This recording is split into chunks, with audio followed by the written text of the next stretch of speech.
time. You already know, I ain't gotta tell them why. Get your hands to the sky. Get your hands to the sky.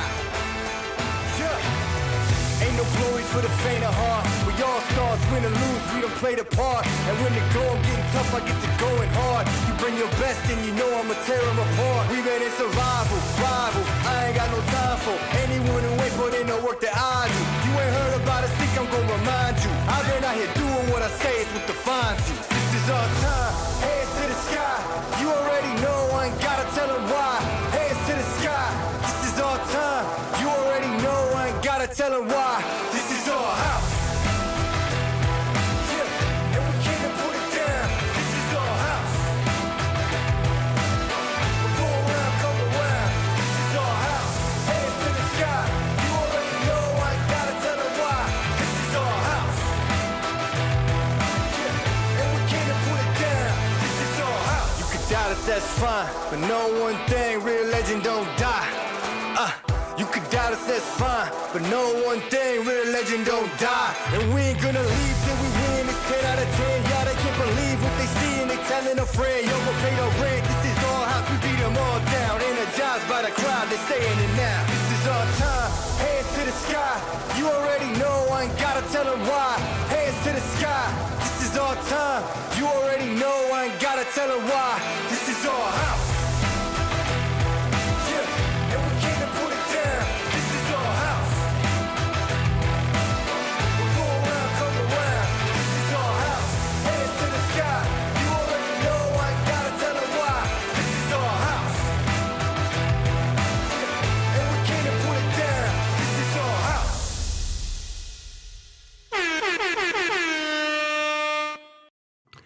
What is up, everyone? Welcome to another podcast on a beautiful Sunday, Cinco de Mayo. We are celebrating Cinco de Mayo today, and we're going to have a great podcast. I am your boy, your host, Niner Beto, a.k.a. Niner Sickness with the Niner Sickness podcast. I welcome each and every one of you.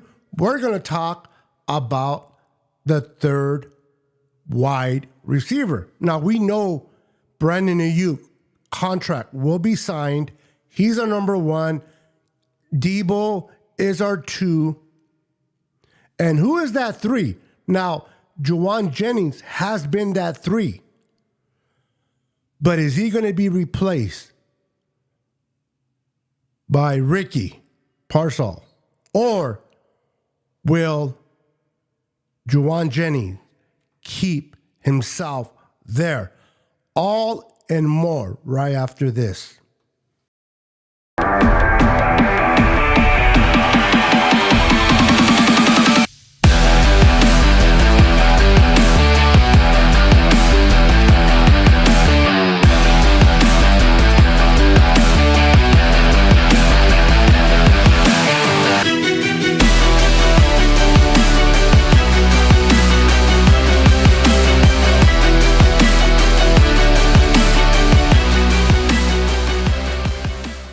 Let's go, ladies and gentlemen. That is what I'm talking about. We're going to talk 49er football. We're going to talk wide receivers on Cinco de Mayo. First and foremost, happy Cinco de Mayo to all who is watching.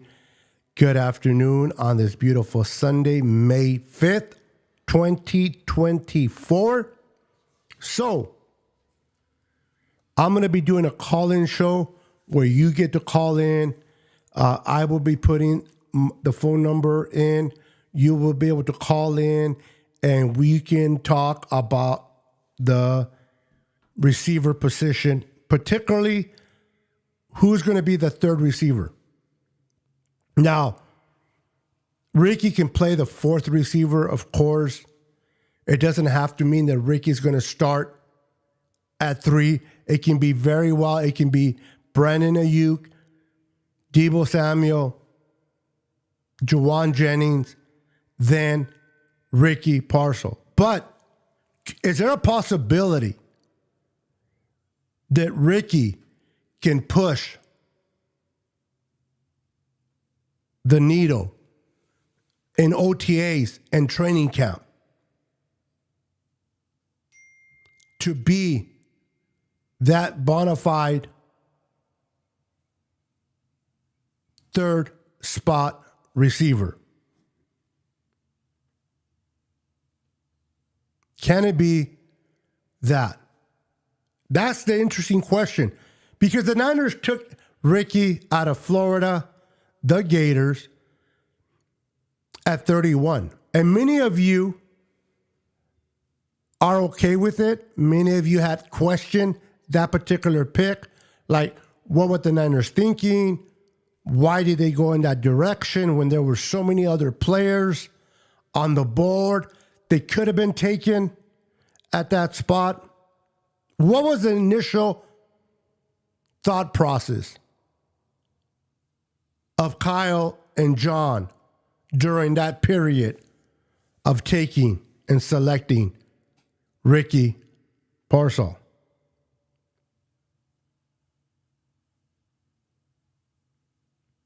Now we know that Debo is under contract this year and next. We know that Brandon Ayuk will eventually sign his long-term deal. I'm not worried about it. He wasn't traded. Brandon Ayuk has not been on the media. He hasn't been posting crazy stuff out there. What he has been doing is been working his butt off to be in shape, ready for the season. Now, the Niners have this thing where, for whatever reason, they love to wait until late July, early August. This is something the Niners do. It should not be a surprise for any of you that we go late July, early August, and a certain player, it hasn't been signed. Bosa's situation was different. He signed the biggest contract in San Francisco 49ers history. So I expected Bosa to come close to that starting of the season. I don't expect that with Brandon, because they went through the receiver portion with Debo. They went with Kittle. They did it with Fred Warner. Now, the edge position is a little different. The quarterback is going to be a little bit different. I don't expect Brock to sign before August, but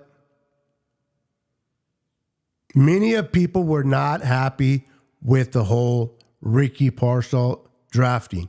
People wanted a corner. A lot of people wanted an offensive lineman. A lot of people wanted the Niners to move up.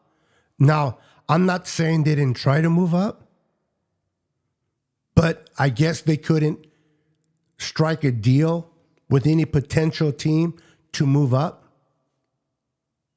So they went ahead and selected Ricky. Now, is there a chance that the Niners try to move back a few spots into the early second round and then take Ricky? Excuse me. I think they try to move back. If you realize when you watch the draft, the clock went to the last second before they placed in the pick. I believe they were trying to see if they can trade out with a particular team. Unfortunately, they didn't find the correct suitor for what they wanted to give up or receive, to move back. So they went ahead and decided, you know what? We have a conviction. We love this receiver. We have him high on our board. Maybe not a first round, but a high 2. But the Niners, ladies and gentlemen, were not picking until 63 of the second round. And I know that in Madden or in fantasy world, we can move up in the second round and get him. He was destined to be a third round, so he would have fouled to us in the second round. All those things are just words that we as fans bring up. He would have fouled to the third round, so the Niners reached. The Niners could have waited at 63. Could have them waited. I think the receivers started to go off the board in the second round, early second round. I don't think the Niners wanted to take the chance that he would have got snooped up by someone else. When you feel convicted on a player and you love his character, you love the way he works, his work ethic, you make a decision. One thing, if I can quote, and I'm not going to quote him exactly, my apologies, Bill Walsh, rest your soul. He said he didn't really care where you were drafted. He really didn't care where you were drafted. He cared about what you did while you were on the roster. What production did you provide to the team? What effort did you give? Were you part of the solution or part of the problem? Bill Walsh was not worried about where you got drafted, but what you did once you were on the team. I know a lot of us experts, we have 85. Some of us have 150 mock drafts. And because we have so many mock drafts, we are suddenly are expert. Wrong. We are not. We are fanatics. We love our team. We love to do mock drafts. We love to come on here and give our opinion on who the Niners should draft. And when the Niners take a player like Ricky Parcel that nobody, for the most part, had him on their board at 31, was pissed off. What? Thank God the Niners don't go by based on what we say. They go with what the need of the team is. So, before I continue forward, I've been talking for a few minutes. Let me go and say hello to the chat. Let's start off with Daniel. Daniel, how you doing, buddy? Daniel, Barry Sports, highlights. You're famous today. Welcome. Bang, bang, Niner gang. Welcome, brother. Melissa in the house. What's up, Melissa? Cinco de Mayo, familia. Pero love to come on via video call if that's okay. I'm only taking phone calls today. I'm not using the software for the computer. I'm taking phone calls on the phone. So it's only audio, unfortunately, Melissa. Only on audio is that I'm taking the phone calls, not on video. That's good. David McNiner's announced. What's up, brother? We got my girl, Dawn Dodson, in the house. How you doing, little sis?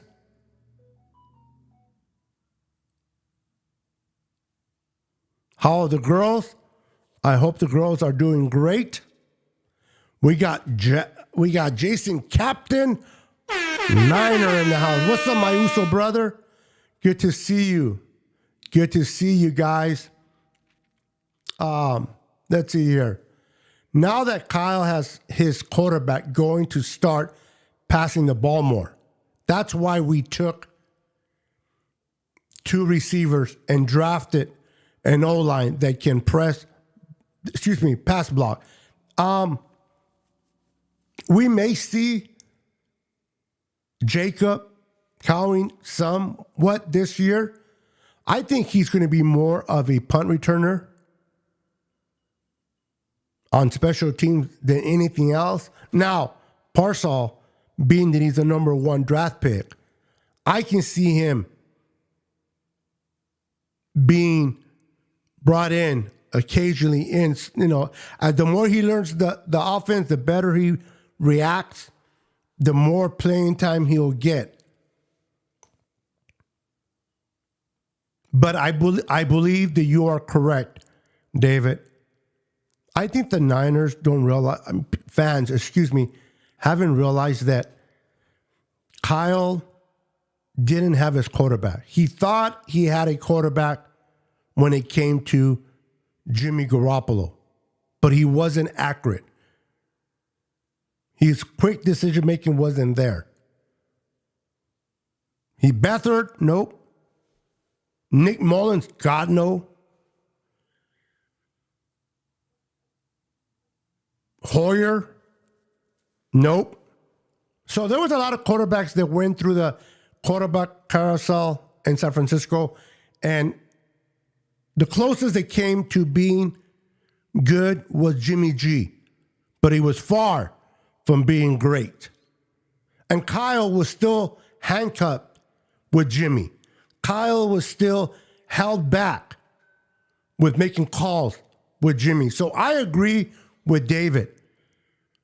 Brock Purdy entering his 30th year, having a whole offseason, his contract year. Kyle is confident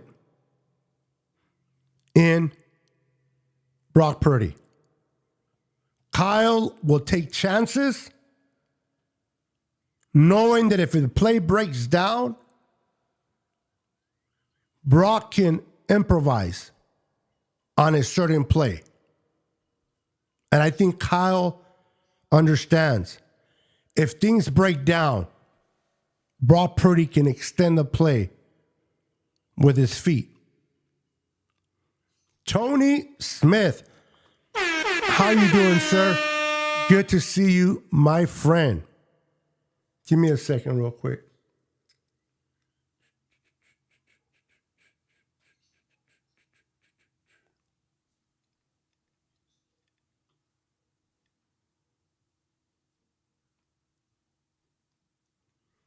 All right. Let's see here. Who else is in here? All right, let's see here. A while back, the Niners took a linebacker defensive end in the first round. I was pissed. When the season started, nobody could block him. Aldon Smith. I was so wrong about the pick. Listen, we as fans, we watch and we start scouting. I'm not speaking about all content creators. There are some content creators that really, really put in the work. They really put in the work. They break down the film and about these college kids. But for the most part, we start talking about draftees right around March, April, right before the draft. We start looking at these individuals that can potentially come. And how about the 49ers? But we don't go in depth with each player. A lot of us use simulators, PFF, or whatever you use. And they kind of give you an idea which player will be available right where the Niners will be picking at 31. Or we listen to the so-called experts, and we watch their mock draft, and we kind of begin to lean against, or not against, but with their opinion. Mel Kiper, ESPN big guy, he said the Niners are going to take so-and-so. So-and-so over here with the NFL Network. They're going to take so-and-so. And we get caught up in that. So we start forming our own opinion based on what we're hearing instead of watching film. The Niners have scouts all year long diving in deep at these prospects, talking to them, talking to their head coach in college, excuse me, talking to their head coach in high school, talking to their family members, talking to their friends, getting an idea of the person on and off the field. And we come along and we want to pick a certain player without knowing their medical, without knowing their personal character, but based on what people are saying. A lot of us don't like the way the Niners offensive line, particularly the right side, we didn't like the right side. So a lot of us, when we heard people talk about the offensive line needs help. The offense needs to grow. The offensive line. We put a lot of emphasis on the offensive line. So when the Niners did not take an offensive player, we felt that, man, what were the Niners thinking? Now, I'm not a huge fan of Colton McKivitz, but I don't think he's as bad as a lot of people think he is. Is he great? No. Is he serviceable? Yes. Can he get better? Hope so. But to say that he's not good, I would have to disagree a little bit. That's okay, big bro. I had to ask with my battery issues on phone, but still want to talk. Miss y'all and glad you both are well. Thank you, Melissa. Appreciate your understanding. Hoyer made me nauseous. Yeah. What's up, Tommy? Brendo is booty. Yes, sir. Yes, he is. Now, could we have not drafted? Do we now have, I should say, his replacement in the undrafted kid from Michigan? Can he push him? Maybe not this year, because you really got to learn Kyle Shanahan's offense. And for those that know, but for those that don't, the center position is a lot like the quarterback position. The quarterback and the center have to be on the same page. And it's a hard position to learn in a new style offense. So it might take him a year to grasp the whole offense of Kyle, complex. But he could possibly be that replacement of Brendo. Maybe Pooney could be that guy. But I agree with Tommy. Brendo is a patch, if you will. He's not a permanent replacement. He's a patch, if you will. And we eventually have to move on from him. So I think he will be replaced from the kid that we took from Michigan. All right, guys. Are you guys ready to call in? Now, I'm going to say this. What's up, Crazy Juice? I am not set up like the professionals where I can have 10 people on hold, and then when I'm done with one, I click on the next and you're listening to music while you're on hold. Eventually, I would like to get there, But, well, if you are watching this show and you hear me talking to a guest on the phone, try not to call in because I'm not going to answer. And all we're going to hear is beep, beep, which is the call waiting. So wait until I'm off the phone with the previous caller for you to call in. Okay? And based on how busy we get, I will determine how long the caller will be online. So if I was Mr. Popular, which I'm not, and I had 100 people watching, I would keep it to a certain minutes. But I don't. So if it starts slow, some callers may have 20 minutes, maybe 5 minutes. Other callers, if it gets busier, may have less. Don't take nothing personal. I don't have favorites. I'm just going based on what's going on with the amount of people watching. Okay? So if you look at the top of the screen, right on top of me, the number is going to pop up. Right there. It's going to be right there. 209-961-2189. That is the number for you to call in. Hold on, guys. Let me double check hold on, guys. Let me double check something real quick. I should have done this. Oops. Before I started the live.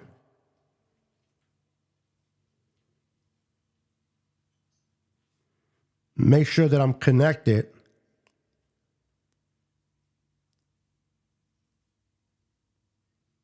to my roadcaster.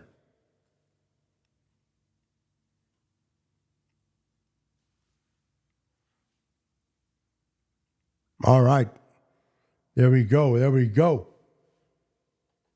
Test, test. All right. I'm connected so that people can hear you. When you're ready to call, 209-961-2189 is the number to call if you want to call in and talk to your boy Niner Sickness. We're going to talk about Juwan Jennings. We're going to talk about Ricky Parcell. Who will be the number 3 receiver in your opinion? And if you have other questions, we can talk about that as well. Not a problem. I gotta remember, if I'm on the caller, wait until I take the call. You are on with Niner Sickness. Who do I have the pleasure of talking with? Hi, Beto. It's Melissa. Hey, Melissa. Hey, you called. Hey, Melissa, how you doing? I haven't heard you in a while, so I couldn't make out your voice. That's fine. How are you? I'm doing great. How are you doing? I'm dealing with crazy cold and rain and just all around nasty weather here in Jersey. It's crazy weather over there, huh? We had like one day in 80 degrees, like midweek, and now it's all back to rain and wind and cold. Wow. Yes. Today, yes. like the high is like 50 degrees, if that. Yeah, it rained really hard yesterday, but prior to yesterday, it's been sunny, beautiful day. Today's beautiful, sunny. I believe we're in the 60s, which is 65, which is nice. No, a little bit of breeze. You gotta love California weather. So this is supposed to be about receivers. Correct. So I was just hitting. Thank you for bringing us back. What are your thoughts? And I'm glad you called, particularly because there's no denying that you are a huge Juwan Jennings fan. Correct. And rightfully so. He's done great. He's done good for us through his time here. But for those who don't know, I loved Juwan Jennings way before even one snap in 2021. So that was before he even had a first official snap in the league. So this isn't some come new thing. No, correct. And I can verify that. Back. Definitely. I can verify that you've been a fan for a minute now and you support him. Now, let me ask you something. How familiar are you with the young kid that we drafted at 31, Ricky Parcell out of Florida? Okay, so the story with this for me is I don't look into anybody pre-draft anymore. I don't look into anyone even when they're drafted to the Niners. Okay. Undrafted, official, whatever. And there's a reason behind this madness because I had my heart set on Creed Humphrey. I fell in love with him. I used to watch Niners Rush, John Chapman and Clayton and Juan and Shot J, and they used to put this huge, like, big thing together, right? Mm-hmm. And they would break down, like, all the positions of needs and everything else, and they like, teach you about all the players pre-draft, and they do the same thing kind of, like, after the draft when they do this, like, big 90-man roster thing, and you kind of, like, find out all these nuances about people that you wouldn't know otherwise.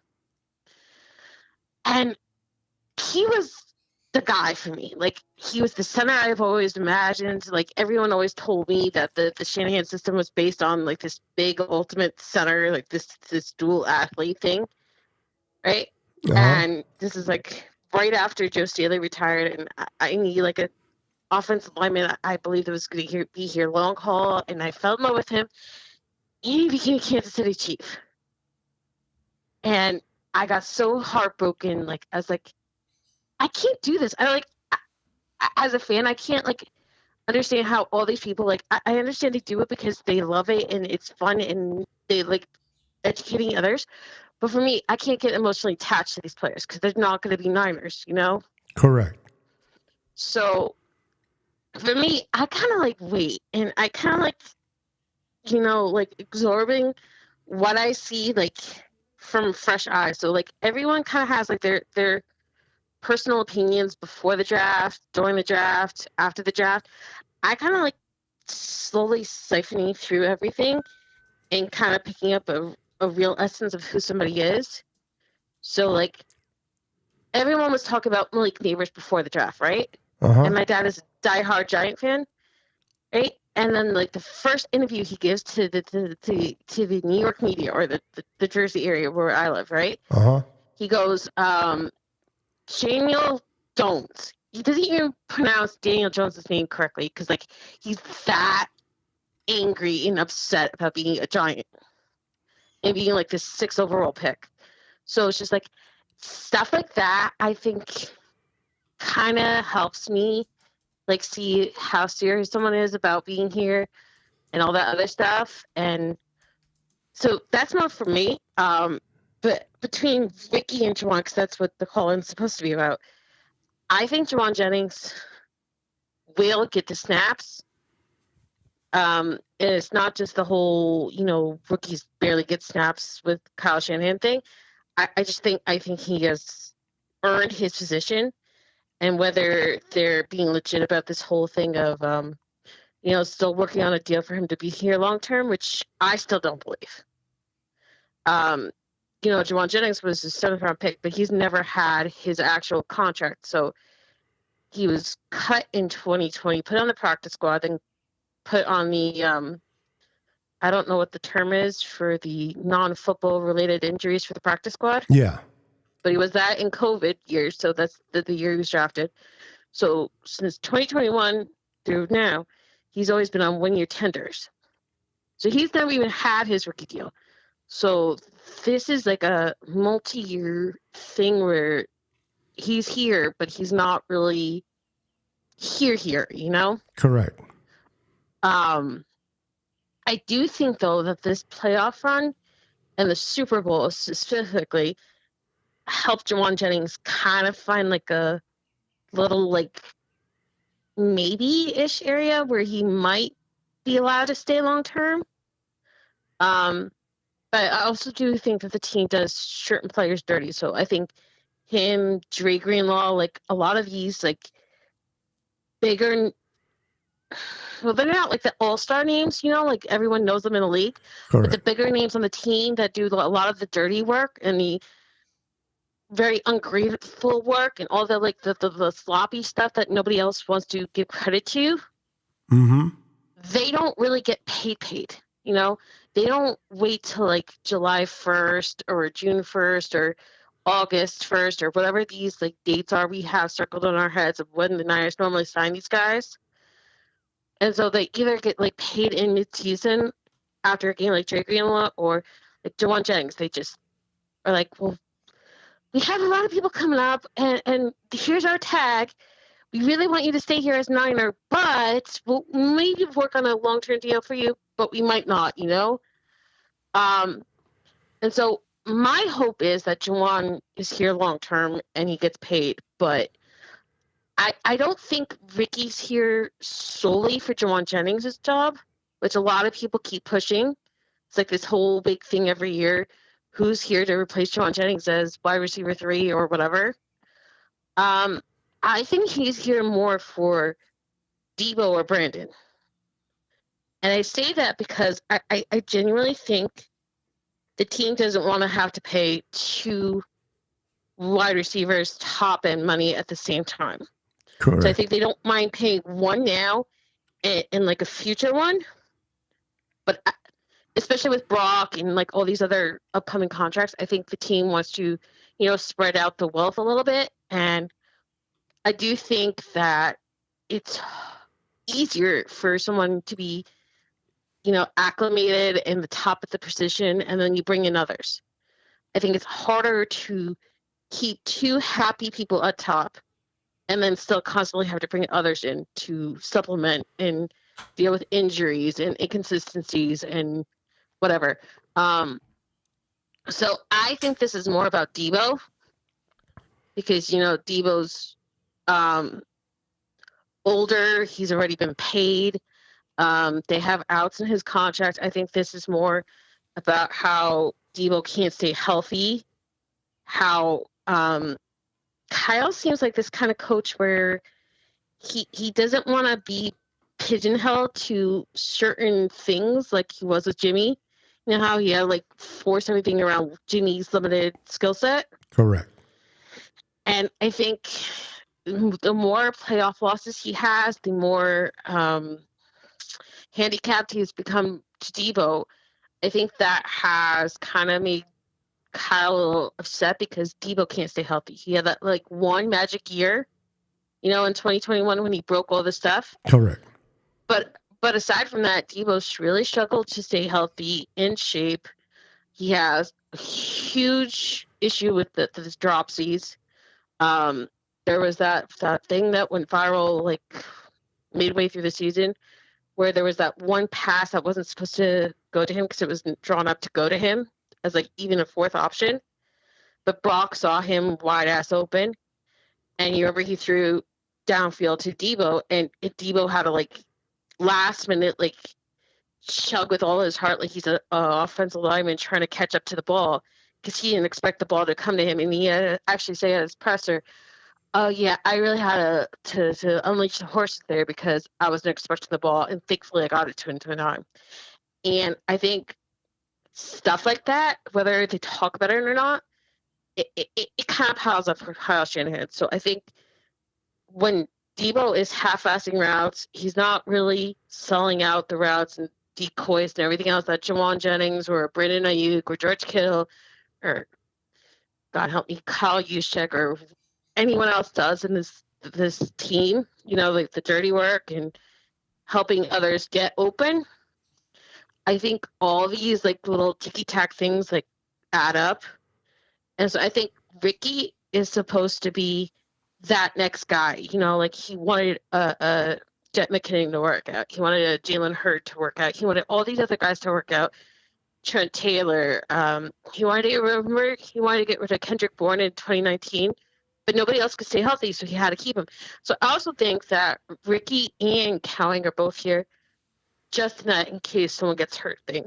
So I don't know how much of a threat he is to wide receiver 3 or even wide receiver 4, but I do think that these 2 specific receivers are here for insurance purposes.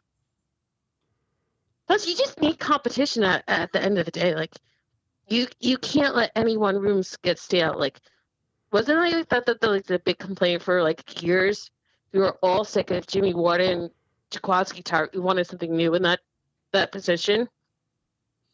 Like they played wonderfully together. They were like brothers. They played together from like high school to the pros. But we needed something different in safety, and we finally got it. And I think that this is just going to be one of those issues where we're all going to be talking about it. We're all going to have our conspiracies about it. We're all going to talk our talk. And I think at the end of the day, we're just going to be in for the new controversy, because we don't have a quarterback controversy anymore. So now we have to have the receiver controversy. Correct. And you brought some great points, Melissa, and I appreciate you calling in. I do have other calls going to be calling in. So I'm going to get off. So I'll let you off the phone, and then I'll give my response to your statement. That's why I don't get yelled back at, because you wouldn't be on the phone. But I'll read the comments. See, I'm being smart. But I appreciate you listening to you, and I appreciate it. And I'm going to be doing this more often, so I hope that if you have the time and ability to call in, and I might mix it up just phone. I might do videos for sure. I might set up next time for both. So if somebody wants to do video, I can bring him in that way to accommodate those as well. But thank you for calling in. I appreciate you, girl. I told you, I always got your back. Yes, you do. All right, we'll talk later. You just have to let me know. All right, bye. All right, take care. All right, that was Melissa, 49er Media. Before you call in, give me 1 second. So she brought up some interesting points. Hold on real quick. I thought I had that one. Hold on. Give me a second real quick. Interesting. I don't have it. Oh, well. All right. So Melissa made some statements. On show, you can call next in a minute. Those that are watching, thank you for watching, participating. Listen, make sure to hit the like and subscribe button if you haven't done so already. Again, Melissa brought up some great points. Now, I do like Jauan Jennings myself. I do. I think he's a great player, but he don't get the ball that much. And when he does, this whole year, they threw at him 33 times, and he only caught 19 balls for 265 yards and 1 touchdown the whole year. And Melissa said that she felt that Ricky is brought in not necessarily to take Jauan Jennings' job, but most likely to replace maybe Debo in the future. And that could be rightfully said well. But I think that the reason they brought in Jacob Cowing is to replace Jauan Jennings after this year.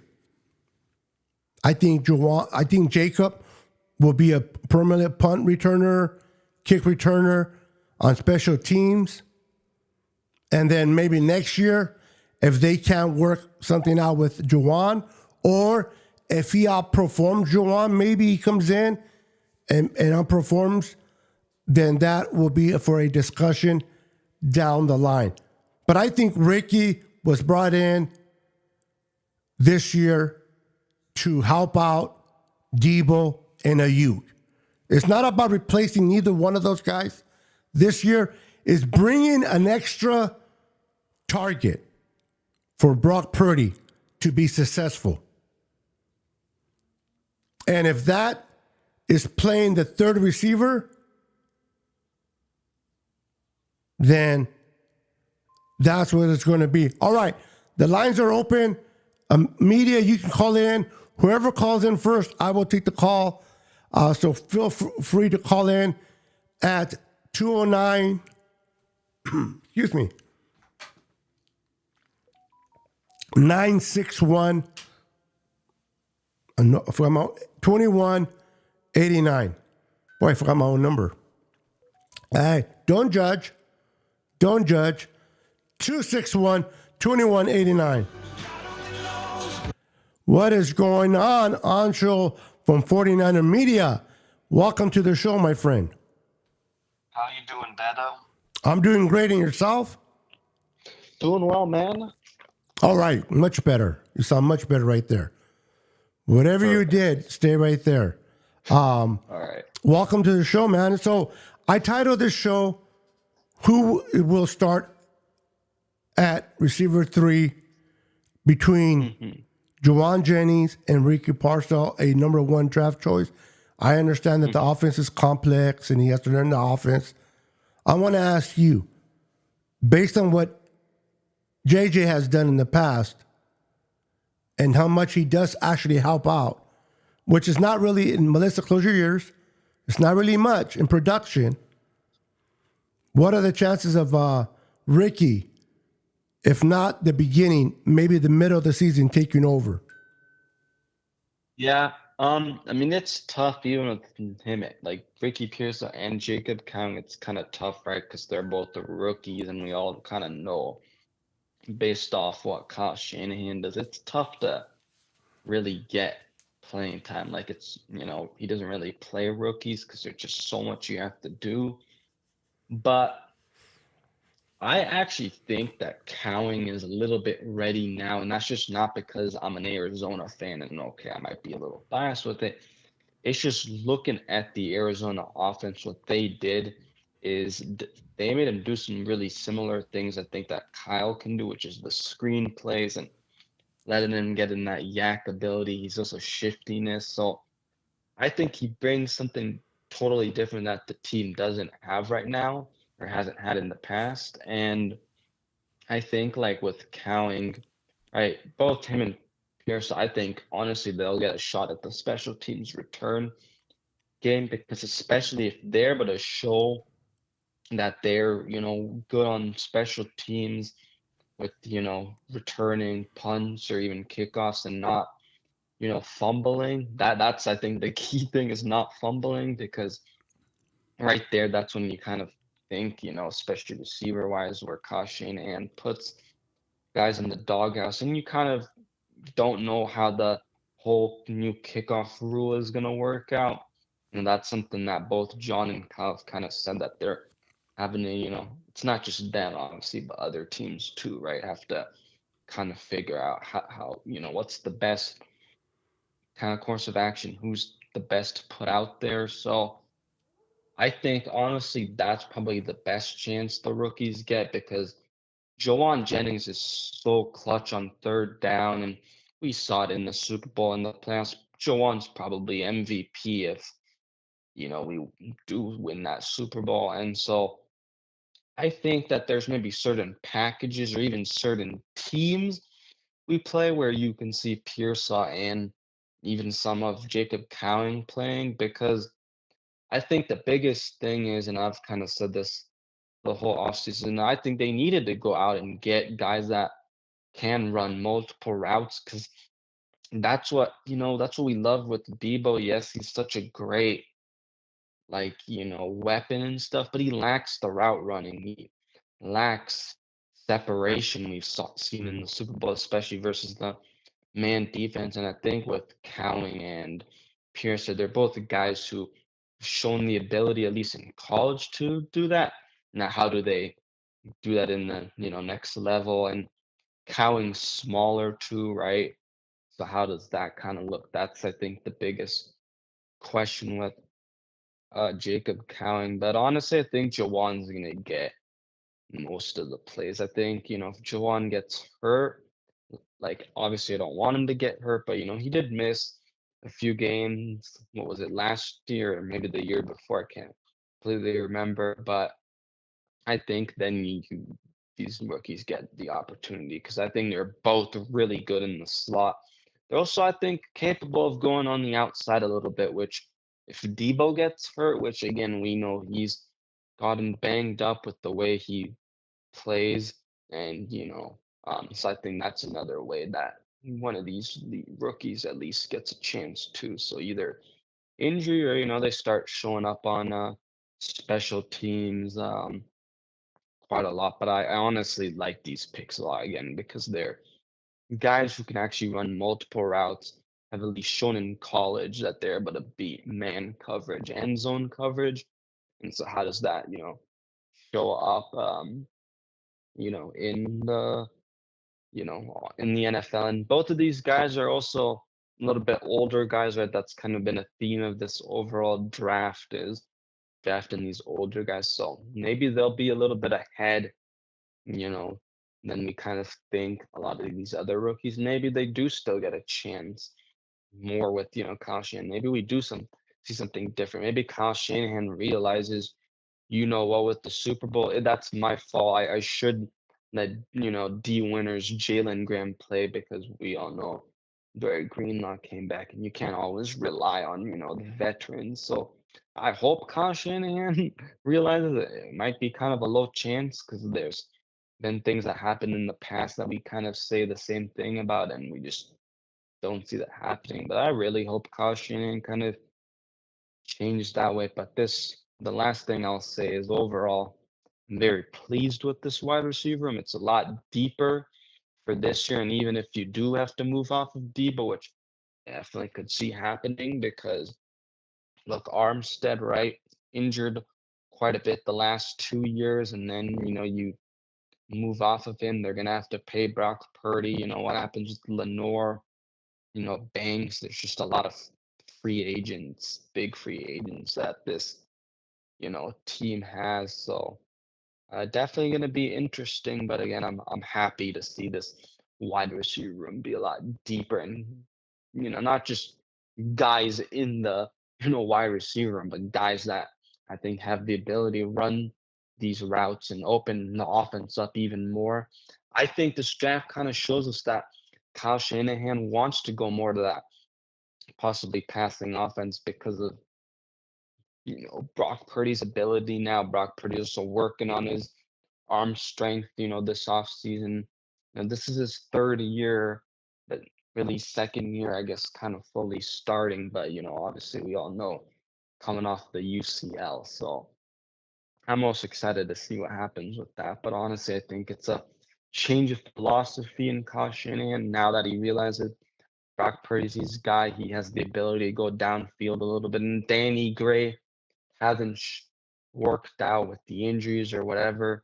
It's just that the point is, I think Jacob Cowan can do similar things that the 49ers were hoping Danny Gray could do. And I think Jacob Cowan is prepared better and can help this team actually more, I think, now. So, yeah.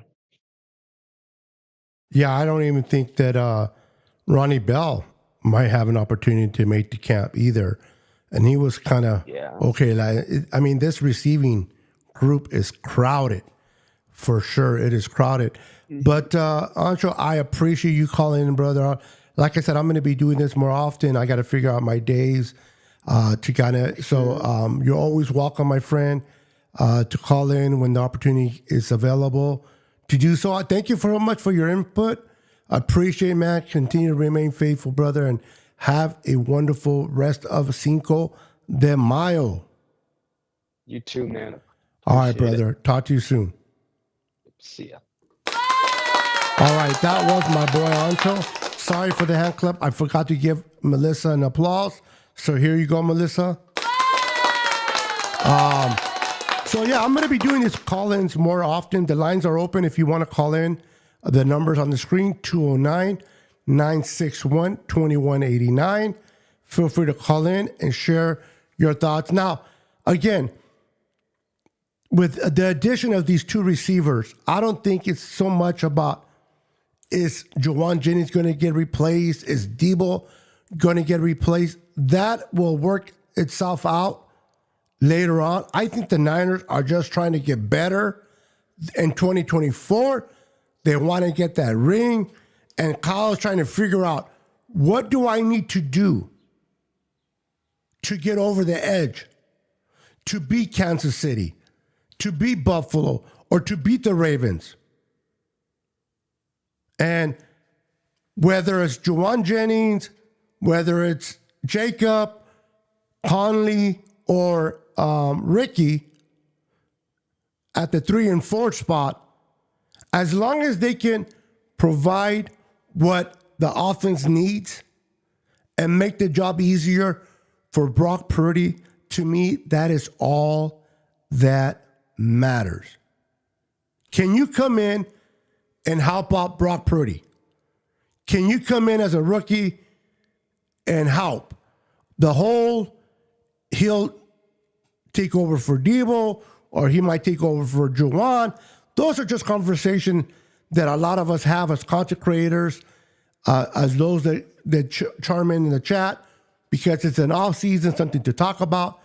But I think that Ricky was brought in to immediately be thrown into the fire and help out Kyle and them. We got another caller. Welcome to the Niner Sickness Podcast Show. Who am I speaking with? This is Briscoe, first time caller. What's up, Briscoe? Welcome. Thank you for calling. What's on your mind, brother? Oh man, a lot. I can talk 49ers all day long. But specifically to what you're talking about as far as the receivers of the 2 draft picks, I guess I'll kind of give a little, and I'll go back to the whole Trey Lance thing. I mean, I was a big time Trey Lance guy. I was happy when they drafted him. I was excited about him coming. But then when it started to not work out the way we thought it should go, and then we had a 6th-round pick, 7th-round pick, Brock Purdy. Yes, sir, Mr. Relevant. I live in Oklahoma. I'm an OU Sooners fan, so Okay. I knew the kid. I knew the kid could play from playing in Iowa State. But long story short, when the kid came in and got his chance and played, and then when he earned his spot, well, I don't hear a lot of content creators. I don't hear a lot of fans even talking about how ingenious of a backup plan that was. I was a Trey fan. I was all for Trey Lance. When it didn't work, the backup plan worked. And all that credit goes to our general manager and our head coach for putting that together. So, I mean, I'll just say all that to say that you look at Debo Samuels, you look at Brandon Ayuk, which I love, the 2 players. I'm glad we got them. But the way we drafted this year, it looks like, the draft picks, even from the offensive line to the receivers, we putting a plan B together. And I wanted plan A to work, but the way we lost the Super Bowl last season, everything lined up in our favor, from injuries to who we were playing. I mean, everything lined up in our favor, and it just didn't work. So, Correct. I do like yes. I do like the fact that you mentioned about Trey Lance, how you've been a big supporter from day one. You wanted him drafted. I myself, out of the quarterbacks that were available, Trevor Lawrence I liked, but he wasn't available, of course. But those that were available, I was a big fan of Trey Lance as well.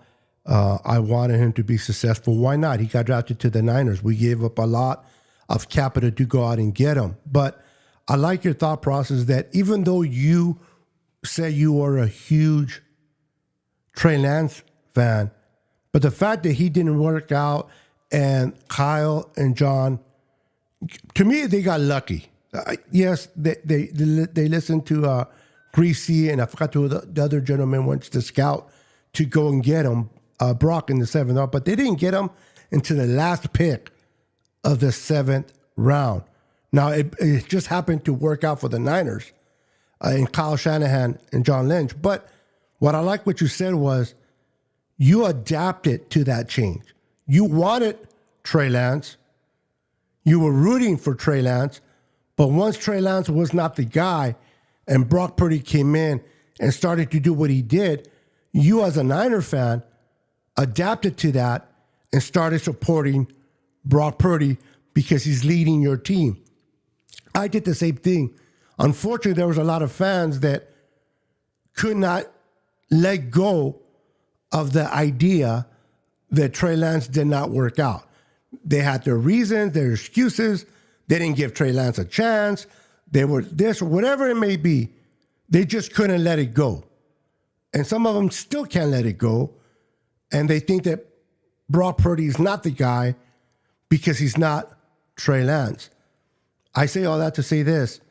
I can appreciate fans like you, my friend, because you may like a certain player, but you're about the team. You're about the logo. not the name on the back of the player, but the name of the team. My tag says SF, not Jerry Rice or Montana. I grew up watching the Niners in the late 70s, early 80s, when Joe Montana was drafted, and then when he was traded to Kansas City for Steve Young. If social media existed back then the way it exists today, this whole Trey Lance thing would have never even touched that. You're trading away a 4 Super Bowl quarterback for a kid that hasn't really done much with potential in Steve Young. Imagine that if social media was, if Twitter, or X, Instagram were back then, how crazy that would have got. You got to love your players. You got to support your players and everything. But to me, it's about supporting the logo. Does that mean that we always agree with Jed York or Kyle Shanahan or John Lynch? Absolutely not. We can have our disagreements. We can have our opinions on what's right and wrong. But at the end of the day, are you still a fan? Do you still support the team? Even if you feel the team did not go in the direction that it should have went. Oh yeah, hands down, long time fan, and it's easy to me to keep my feelings out of it when I look at it from all the different perspectives. I mean, because during this time of season, your favorite players, they're talking about, players need to get paid, which I agree. If we're having a conversation about the players getting paid, if he's a good player, pay the man. But at the same time, if we're talking about what the team needs to do, switch the hat up and put the business need hat on. Well, it might not be smart for us to pay this guy this, if we can go out and maybe do this. You just keep the perspective separate.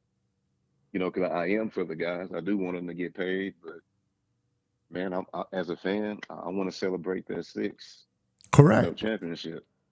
So at the end of the day, I remember whoever gets us there, but it's about getting that 6th ring, brother. Go ahead. I'm sorry. Oh no, it's fine. I mean, I'm not a Cowboy fan. I live in Cowboy country, and I don't give Cowboys kudos for anything. But Good I for remember you. when when Jimmy Johnson came over and took over the Cowboys, one of the things he did that everybody thought was crazy, he traded away Herschel Walker. And Oh, don't everybody's like, remind me. "Man, this guy, I hate Minnesota he for traded that. away Herschel Walker." Yeah, it's like, man, this guy's crazy. They got rid of Herschel Walker, but he was building a team. He got draft picks, and then that started the dynasty that the Cowboys had. Yes, sir. And not to give Cowboys credit on anything, but just a fan of football perspective, that was the right business move to make, and it worked out. So, Oh, keep yeah. little I things agree like with that you. in mind. Yeah, it's about making And I'm kind of decisions. wondering, Go ahead. at this Debo Samuels thing, are we on the cusp of having to make that kind of decision? And so, I like the guy. I like the kid. He's a tough cover for any defense. But at the same time, if we got rid of him and we get a couple more picks and those picks work out, we'll just be talking about, we remember how good Debo was, but we'll probably forget when we get that 6, 7 championship. Correct. And you make a valid point. It's all about making hard decisions that have to be made. Debo is a great player. I have his jersey. I love this kid. Do I want him to go anywhere, period? No. But we have to also separate the football from the business. And unfortunately, with the salary cap, I used to love it when there was no salary cap. But with the salary cap, you have to make decisions not only for today, but for the future. And you wish you can pay everybody, but the reality is you can't, because of the salary cap limits you to do so. So you have to decide where you're going to allocate your finances. Where's the money going to be put at? What position? What other position you hope to get the slack from a rookie? That's ideally what the Niners or any team wants to do. They want to pay the high-profile players and then bring in rookies that can step up and play like Brock Purdy.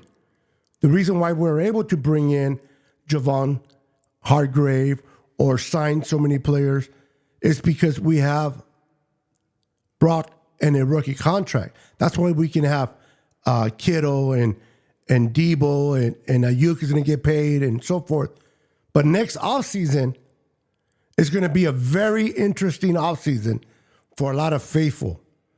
Because when Brock Purdy kicks in at that $55 million per year, whether people feel that he deserves it or not, if he has another Pro Bowl year, the guy's going to get paid. And when that happens, now you want to keep Debo, but you got to look at his production and how much he's going to get paid. And you have to make that decision. You always have to draft. Hopefully, Ricky can step up and fill in the shoes when he's gone. Now, if Ricky doesn't plan out, that's when you start falling into a little bit of trouble. And that's when the Niners will go out in free agency and try to bring a replacement. But we're hoping that Ricky and Jacob will be the long-term answer, not necessarily this year, but for the future, because players, whether we love them or not, they do have to go. And the whole Cowboy thing, even though I hate the Cowboys because of the whole 80 back and forth, I love football first. I don't mind someone bringing up the Cowboys, and I don't mind giving the Cowboys credit in the sense that Horseshoe deal was, Minnesota, I forgot who the general manager was, but that guy's a joke. They gave up, I think, like 4 or 5 first rounds, a couple of seconds, and a couple of players for one guy. And the Herschel Walker wasn't that good anyway with the Cowboys. It was okay, but he was trash with Minnesota. And that allowed to turn those picks into the Michael Irvins, the Emmitt Smiths, the Moose. I forgot the name of that big left tackle that was picked up by the Cowboys, and they began to build a dynasty. And I think if it wasn't for that trade, the Niners would have more than just 5 Super Bowls right now. But it is what it is, right?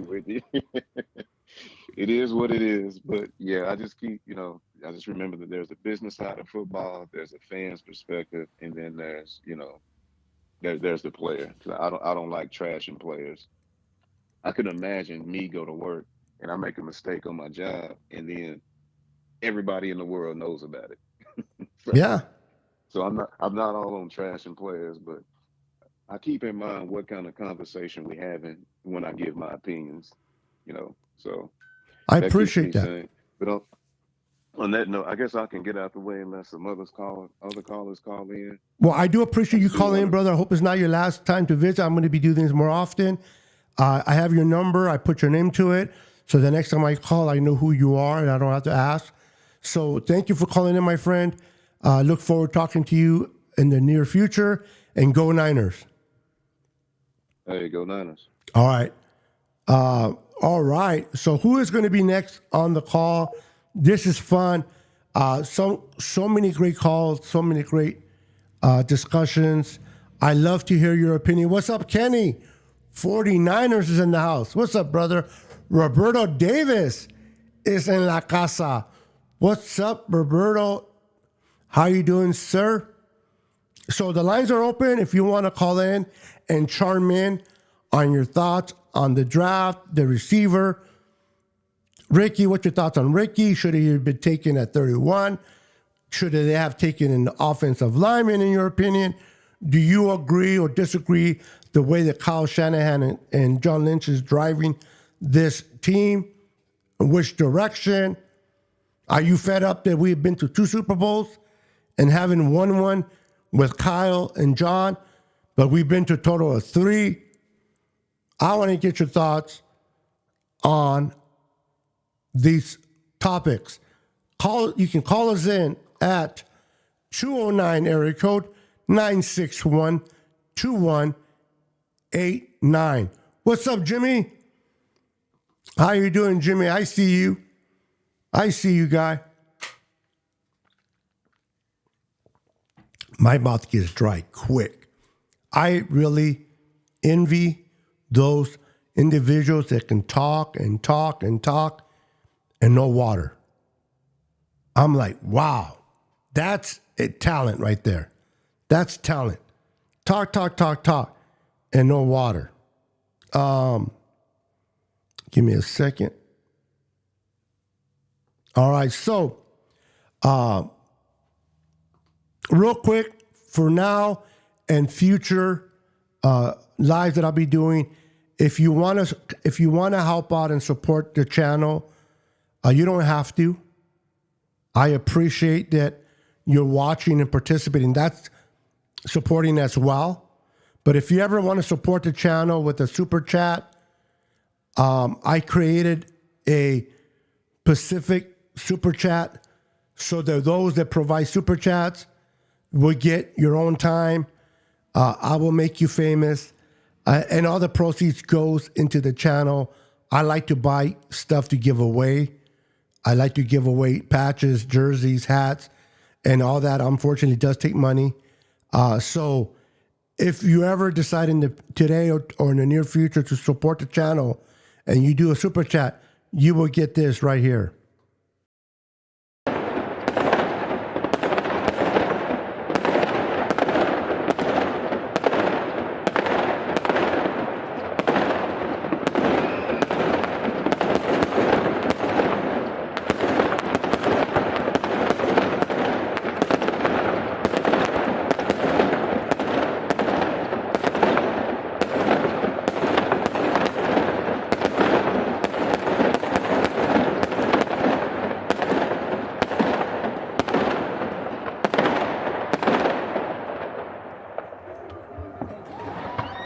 So I appreciate it. That's available for those that decide to help out the channel. You don't have to, but if you ever want to, I would appreciate it. Sticker or whatever. The lines are open. Area code 209-961-2189. If you want to talk and say hello, tell me what your thoughts. All right, we got our next caller. Thank you for calling to the Niner Sickness Podcast. Who do I have the pleasure of speaking with? It's your boy, Tommy. Tommy. What's up, brother? What's happening? Finally, I get the voice to the name. I hear you. I hear you on your videos, but not talking to me is what I meant. No, but we were on one of those CG hangouts once, or was that the 49ers Ultimate Report hangout? Bro, You heard my voice. I'm 53, going to be 54. I can't remember what I did yesterday. Damn. Yeah, you'll get there, youngster. No, I'm kidding. 47. No, 46. Fuck, I just gave myself an old. Yeah, don't be doing that, bro. Trust me. Isn't it funny when you're young, you give yourself a couple of years, and then you get older and you take away a couple of years? Yeah, I want to stop celebrating birthdays. You don't celebrate birthdays no more? I don't want to get old. I want to stay 46, even though I didn't really want to turn 40, but If I may ask, why 46? because I'm 46, I just don't want to go forward. I guess I could go backwards. Yeah, that's what I always say. Go backwards. Why not? We went forward. Why can't we go backwards? You know what I'd like to do is stay at 39. That's what I was going to ask you. What year was your most favorite year that you would want to stay at? And you said 39. Because if you're in your 20s, you never get wiser. You're just like a dumbass, like I was. Yeah, a lot of us in our 20s, a lot of us grow. But, and I'm not referencing you, bro, but I mean, a lot of people are in the 40s, 50s, and they still think the way as they did in their 20s, bro. I don't know what happened there. If they missed the train, I got off in the wrong stop. I don't know, man. But when I was young, I used to gangbang and the whole red rag crip, But I see people my age still gangbanging with their 7-year-old, 10-year-old kid out there. And I'm like, okay, wow. All right. Some people don't grow You up. want to know something funny? I was totally in high school. Well, junior high and the beginning of high school, I used to be a wannabe. Like I thought I was a gangster, but I wasn't. You know, I was in the suburbs thinking I was. It was so lame. Like because we grew up in the golden age of gangster rap, so we all thought we listened to it and we thought we were hard. So That's true. You know what? Even the hardest of the hardest, not hard, man. Anybody can. It's easy to do some dumb shit. You don't have to be hard to do it. You know what's hard, and what makes you a real man is to make the right choices. absolutely. That's when you're a badass. When you can easily make a mistake and follow someone, but yet you'll just rather lead your own path and not make those mistakes. Now, some of us grow up, some of us learn from those mistakes and don't repeat them. So I'm always a believer. It's not where you start, but it's where you finish that defines who you are. Absolutely. So, real quick, Tommy, what are your thoughts on taking a receiver at 31? I'm so mad. Come on, this guy was a reach. He wasn't even the first round supposed to be for day one starters. This guy's we just we picked a guy in the first round who's going to play special teams. But I guess maybe that's what they were doing because we lost Ray, like Melissa was saying, and it's going to be a huge part of the game now, right? The return game, you can't do any touchbacks. Correct. So On the punts, yeah. Totally different. And Ricky, I'm not going to say that I follow Ricky. You know, I'm a Florida Seminole guy, so we do play the Gators, and so I've seen Ricky. I like the way his mental mind is. To me, I say he's a Dante Pettis, but with balls. Yeah. That's the style of receiver they're looking at. Now, I don't think they wanted him at number 1 at 31. I think they wanted to go back into the early second round because he might be a reach at 31. You're right. But it wasn't like he was destined to go in the third round or to go late second. He was destined to go early second, maybe in the 35, 40s. Yeah, we wouldn't have got him anyway, so they had to reach for him. Exactly. So if the guy was destined to go in the fourth round and they took him, that's a hell of a reach. But yeah, we don't want to be like the Raiders. No, and the thing is, if you can't move down, I mean, the Niners milked the clock all the way to the end in the first round. They wouldn't have done that if they were solely sold on this kid at that position. They were trying to trade back, accumulate some picks, and take their guy. But when that didn't happen, or whoever did want to move up was too far back, and the Niners didn't want to risk of not getting the opportunity to take him, they said, forget it, we're taking him here. Yeah. And people don't realize that if Ricky turns out to be a great receiver and plays very well, like Bill Walsh said, does it matter where you're taken if you can become a proven commodity? Yeah. And I think people put too much stress on where you're taken based on the results. Yeah, exactly. It doesn't matter where you're taken.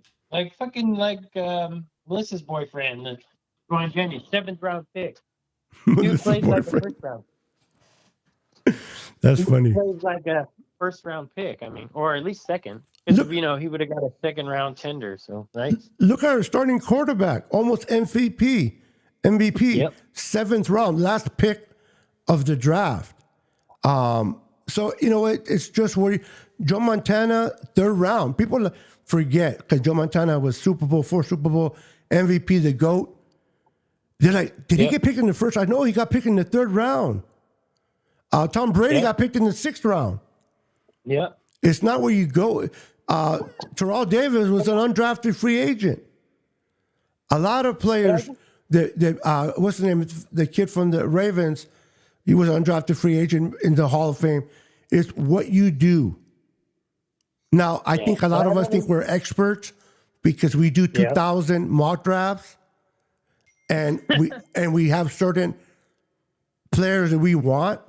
And if the Niners don't go that direction, suddenly the Niners don't know what they're doing.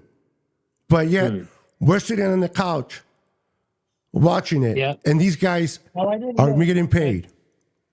Yeah, I thought Cooper would be the pick, but Melissa just told me about the the medical issues. I don't know. I didn't know that. Talking about Cooper, I was reading into this. Did you know that the Niners leaked out the Cooper DeJohn going to the Niners purposely because they were trying I to didn't figure know out? that. Yeah, they were trying to figure out who was leaking information to Mike Silver. Wow. Why was Mike Silver knowing who we were taking in the free agency? He was dead on a lot of things. He was talking about the trade, about trading, possibly trading Debo, possibly trading Ayuk, and all that came into fruition later. And so the Niners are like, where's this coming from? So I'm assuming, and this was not my finding. This was, I'm trying to think of his name. I call him Big Red. He's the big red beard from SFO or SF 49ers. Brad. I listen to Brad. I love to get credit where credit is due. I don't take nobody's credit. That's where I heard it from. But I like that theory that somebody was leaking information out and they wanted to know who, and they leaked it out to the certain person. He leaked it out to Mike Silver. Mike Silver texts that out. And before you know it, he's retracting what he said, and they take Ricky. They get the player they want, and they busted the idiot who's trying to make some extra money on the side by leaking information. What do you think about that theory? Yeah, it doesn't sound far fetched to me because they already released that information that someone was leaking. So Yeah, and ever since the Niners took over not the Niners, but Kyle and John. One of the things that John has said before he took the job as a GM, he wanted to make sure there was no leaks coming out. Because remember, before they took over, everybody and their mamas knew what we were doing before they actually did it, because the leaks were coming out like in nowhere. And the Niners nipped that in the butt. And even though as a content coordinator, I do want to know what's happening, but I do like the idea that they keep everything to their chest so that doesn't give an advantage to other teams. absolutely. So what was your thought real quick on the complete draft overall, regardless of if they work out or not? Okay. Like I said, I'm not. Like I was pissed. I like all the picks except the first round and the running back. I didn't care for either. So Garendo. I get because he's not really Well, some people seem to think that he's going to be the fullback because he's a better full. Yes. He's just really speedy. He doesn't really run up. He runs too upright for a running back. Yeah, he doesn't have those cuts and jukes that you want from a running back. I think that's what they're going to do. I think they're going to replace Juice with this kid. Yeah, because he's not really a running back. I mean, he is, but... Well, they're all running backs, but it's the style of how they run that we give him that fullback type of title. You know what I mean? Because Juice, now although Juice can cut, Juice is just a special player, but the money, is the money says, that we're going to have to make some changes because, like I said earlier, with the whole Brock Purdy gets paid $55 million, whether people want to believe it or not, that kid's going to get paid. There's going to have to be some changes, and some changes are not going to be popular. We're going to have to let go of players that we love, but you can't keep everybody just because it's not Madden. No. Where, you can keep all your players and pay everybody what they want. Juice is a huge cap hit. $5 million for a freaking fullback? Yeah, that's a lot. That's a lot. Yeah, so that's why they're moving ahead. That's why they're thinking ahead. And you got to love a general manager and a head coach that does that. They're not afraid to pull the trigger. They're not afraid to make decisions. That we're not afraid to go and get Trey Lance and give up 2 number ones. and then they get Brock Purdy to save their butt. And we made it to the Super Bowl last year, even though we lost. But we made it there with a 7th-round quarterback. And if we continue to win games, trust me, that Trey Lance will be forgotten. But I bet you right now, if we didn't have a quarterback and we were struggling deeply at the quarterback position, that Trey Lance would be at the tip of the iceberg talking for many years. But because we got Brock Purdy, he is successful. In another year, Trey Lance will not even be brought up, bro. Yeah, I just we missed out on a lot of picks, but if they're going to be picking like they did the other, on draft day, then we'd have a bunch of freaking reaches. Now, let me ask you something, Tommy. Let me see if you agree with this or not. My theory here. We missed out on at the very least, 2 number ones, right?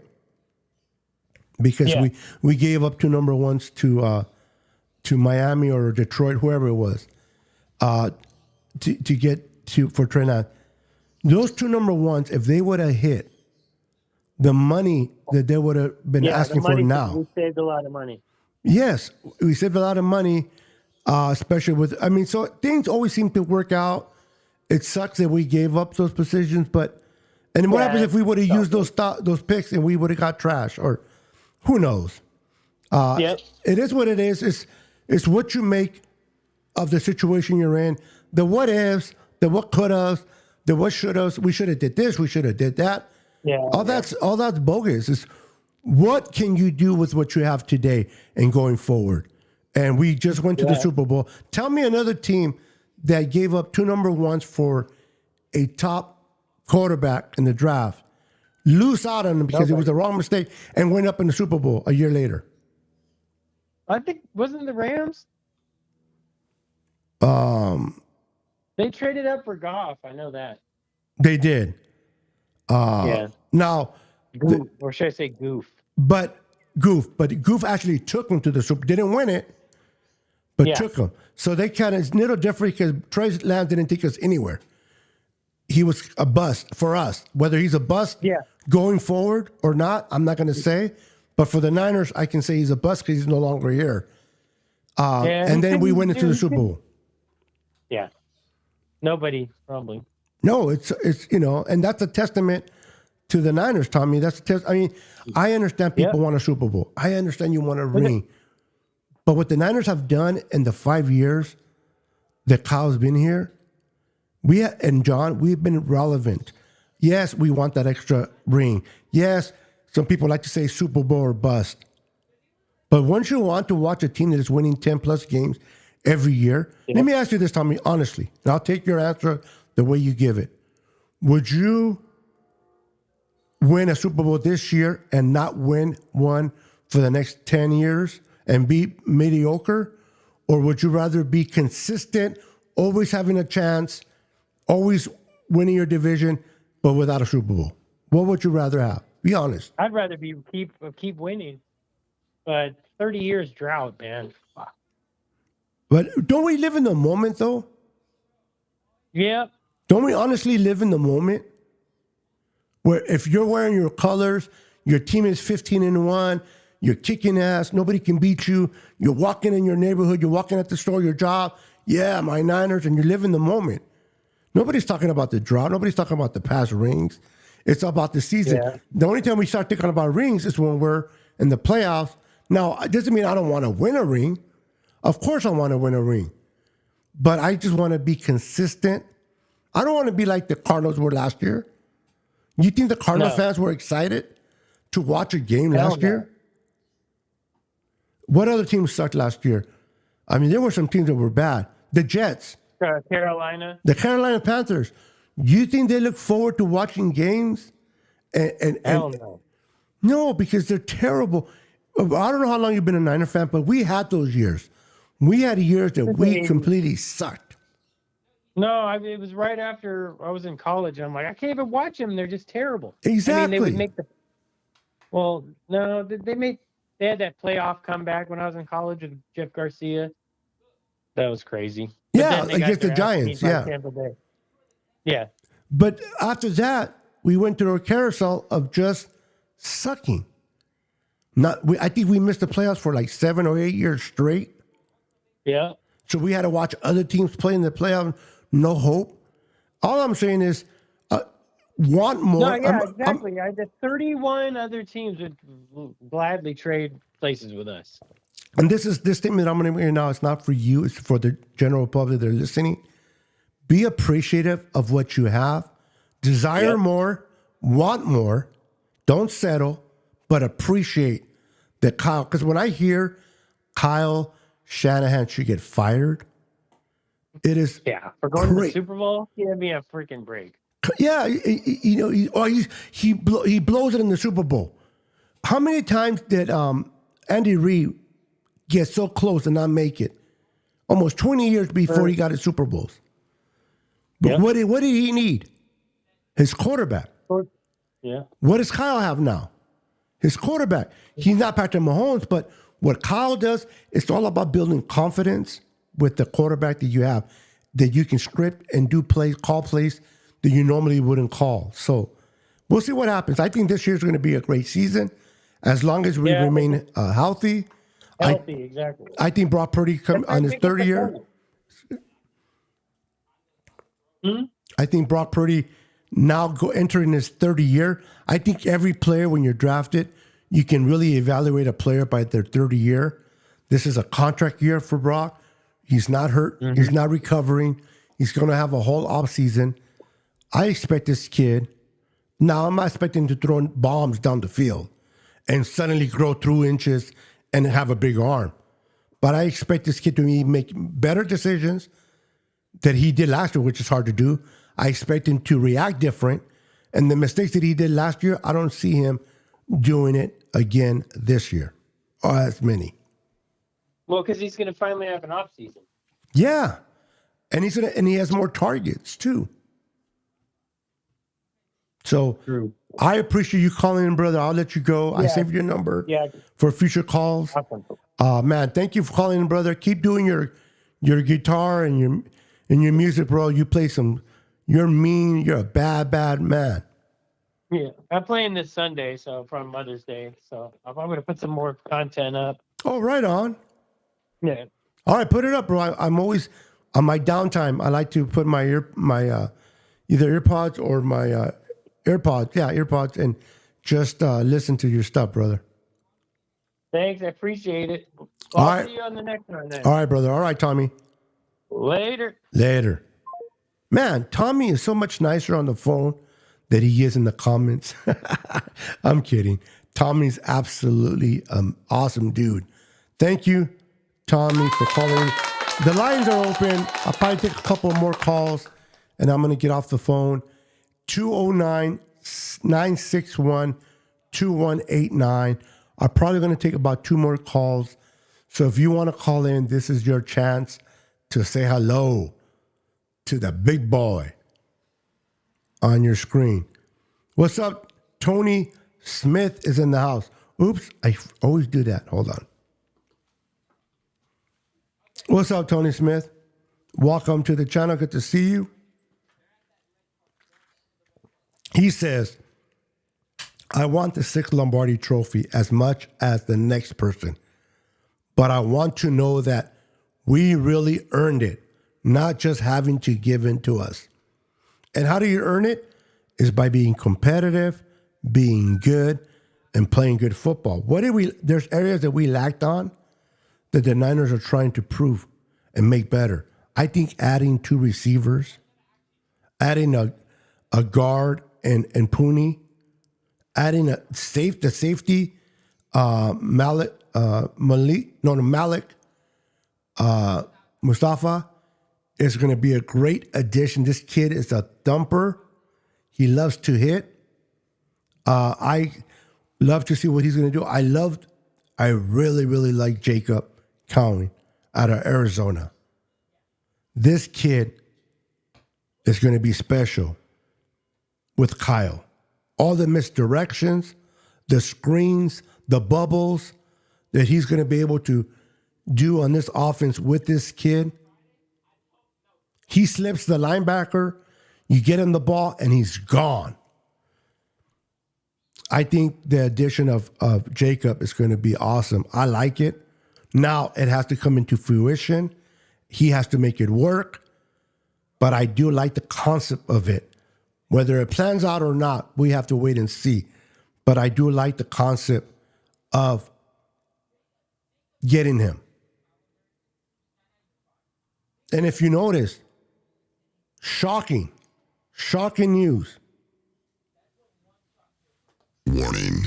The following footage may cause irrational excitement. Irrational excitement. Not footage, but statement. The Niners did not, I repeat, did not take an defensive tackle or edge rusher in the draft.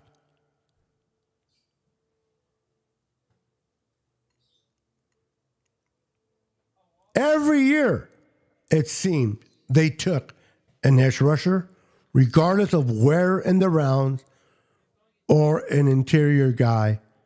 They did not do that this draft.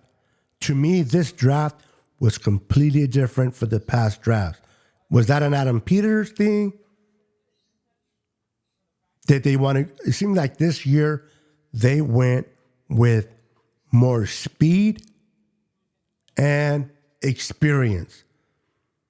Instead of they wanted more experience now than the higher ceiling. There were probably players out there that have the higher ceiling, but may not have the experience to come in and be effective. These kids are 24. They played a lot of football, and I think they love that concept from the Brock Purdy experience. Brock Purdy played a lot of football. Trey Lance didn't.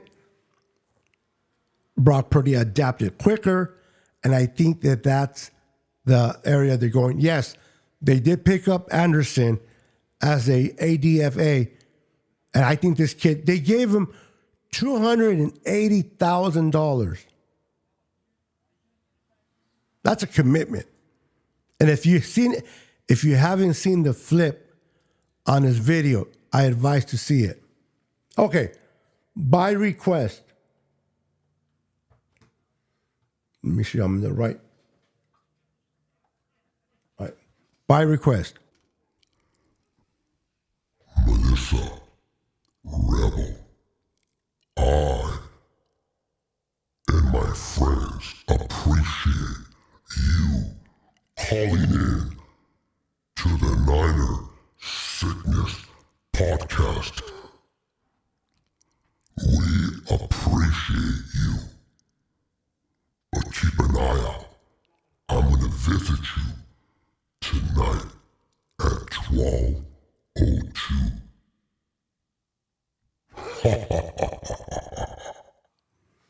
All right, there you go. That sounded a little too crazy there. But I love Melissa, so whenever I get the chance to give her what she wants, if I can, I will. Somebody snuck in here that I don't think I acknowledged. Somebody snuck in. Who? Hold on. There he is. How in the world could I allow Andrew Martinez to sneak in? You are a bad, bad boy, Niner Sickness. Shame on you. Don't you do that again. Hey, Andrew Martinez, welcome to the podcast, my friend. Good to see you. Good to see you. If you guys want to call in, the number to call in is area code 209-961-2189. Feel free to call in and say hello to your little friend. If not, it's cool. I'll be ending the show momentarily. It's been fun. It's been exciting. It's the off season. Now, next Thursday, ladies and gentlemen, next Thursday, the schedule comes out. Who is excited for the schedule? Who is ready for the schedule to be revealed? What do you mean, Niner Sickness? We know who we're playing. Yes, we do. We know the opponents that we're playing. We know the ones that we're playing away and the opponents that we're playing at home. What we don't know until Thursday, for those that don't know, is when we are playing these opponents. And how come this is important? Well, we do know that we're playing Buffalo in Buffalo. Would you rather play Buffalo in September or in December? The way it snows in New York, I'd rather play Buffalo in September, October, than November, late November, early December, or late December. Who are we going to open up the 2024 season with? What team are we going to open up?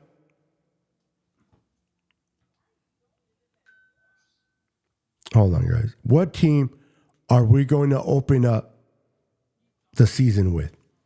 Which team? Are we opening up the season with a division foe? Are we going to open it up with Buffalo? I think we play Kansas City, if I'm not mistaken. I cannot wait to see the schedule. Now, I go live every Tuesday at 6:30 with the Niner boys. Myself, Peter, and Brandon. Make sure to tune in with us every Tuesday at 6:30 p.m. Pacific Standard Time with the Niner boys. And then on Thursday at 5 p.m., I go live with my girl, Jess, from East Coast Red and Gold, as we go live, Niner Sickness Podcast / Niners Now Podcast. Every Thursday at 5 p.m. Pacific Standard Time. Every Tuesday at 6:30 Pacific Standard Time. The Niner boys, Brandon and Peter. So always make sure to lock in those in your calendar and support the channel. If you can hit the like button, if you're watching me on X, Instagram, Facebook, if I can kindly ask those that are not watching me on YouTube, if you have not already subscribed to me on YouTube, can you do me the favor? It doesn't cost you anything other than a little bit of your time. If you can make your way over to YouTube, type in Niner Sickness Podcast. It's in the description. It'll take you directly there, and subscribe. If you can subscribe to my YouTube channel and hit the like button, that would mean the world to me. It would mean the world to me. So if you can do that for me, I would appreciate. Any of the mods that are watching right now, if you can get rid of those comments that are coming in right now by Lee Bond, please delete them, my mods. If any of my mods right now, I think it's coming in through Facebook, so you might not be able to do it. But if it's coming in on YouTube, please delete it. If not, just ignore them. So, if you're watching me on Facebook, can you be kind enough to make your way over to YouTube? The link is in the description below, or you can just type Niner Sickness Pod or Niner Sickness Podcast. Subscribe to the channel, help me grow. I appreciate that. I really, really do. Now, before we go, since we have 30 plus people here, I'm going to give away a patch. Who is ready to win a 49er patch? Who wants to win a 49er patch? Give me a second. I'm going to get that patch for you right now. the one that I'm going to give away.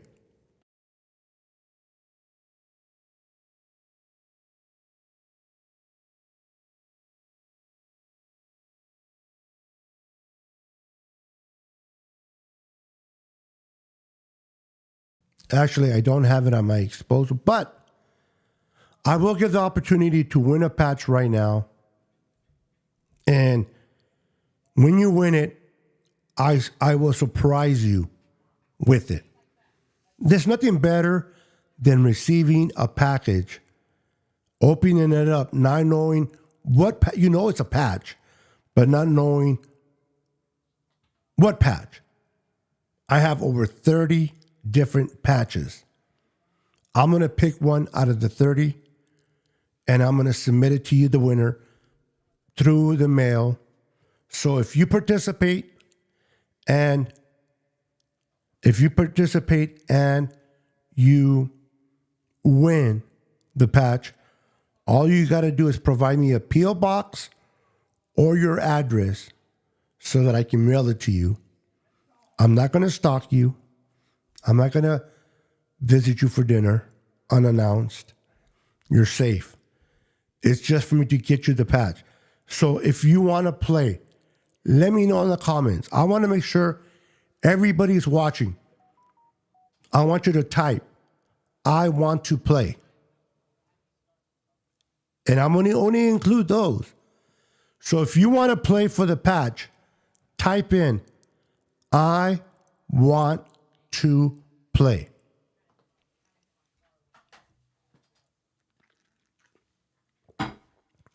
I want to play. Give me a second, guys. Type in the chat, I want to play.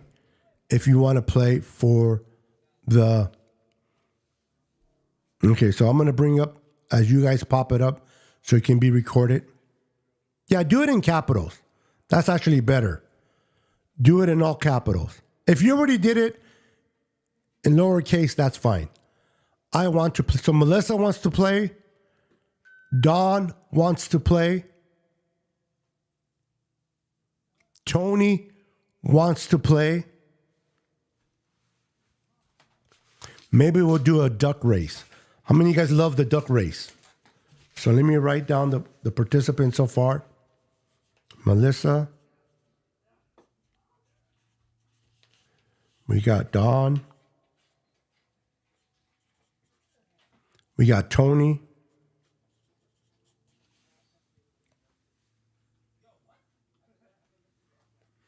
We got Andrew.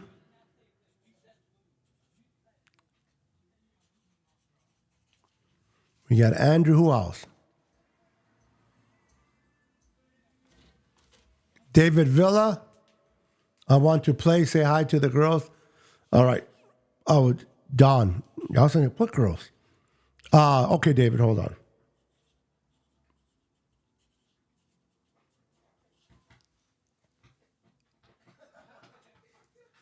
Put me in, coach. What's up, Bebop? How you doing, Bebop?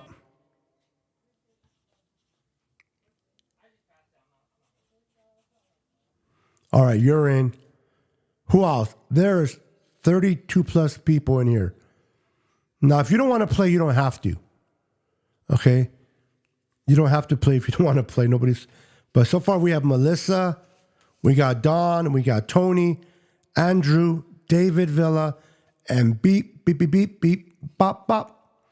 Mr. Bebop Jones in the house. Oh, thank you, Melissa. I love you, girl. David McNiner, you want to play for a chance to get a patch? Let me know, sir. Let me know, Mr. David McNiner. Do you want to play? Now, while you guys are still typing that in, let me get the duck race. I haven't done it in a while. Duck race. Duck, duck, duck. Duck, duck, goose.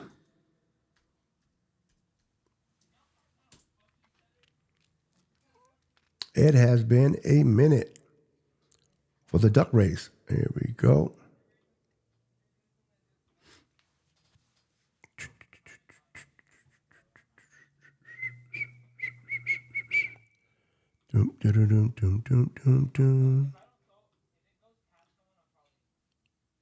All right, let me start putting the names in. McNiner says he wants to play. All right.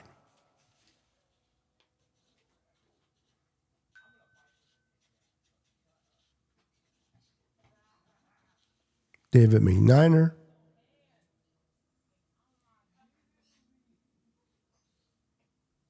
All right. Let me start typing the names in real quick. If you still want to play and you haven't put it in there, let me know. Let me know and I will set you up. All right, where am I? Okay, here.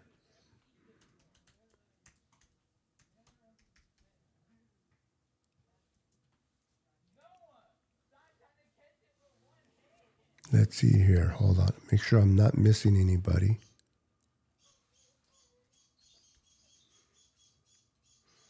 Okay. Can you guys hear my birds by any chance? Let me know in the comments.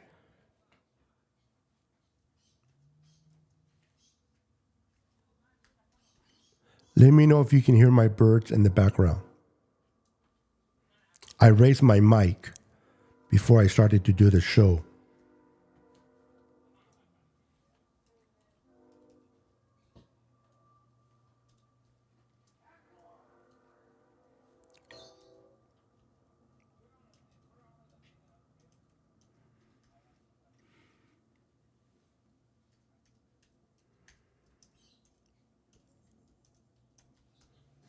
All right, see who else wants to play. I got Andrew Martinez. Okay, I got, nope. Okay, good. Yep, loud and clear. Wait a minute. Okay. Yep. So when you say loud and clear, Melissa, you mean loud and clear you can hear the birds or loud and clear you cannot? Because Don says no. It sounds like you're saying yes. And now I'm confused. Let me know if you can hear the birds, Melissa. Don says no.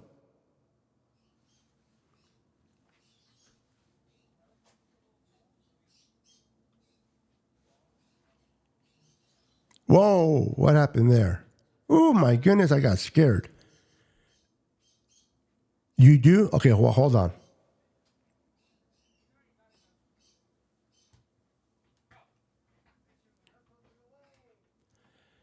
Tell me if you can still hear them.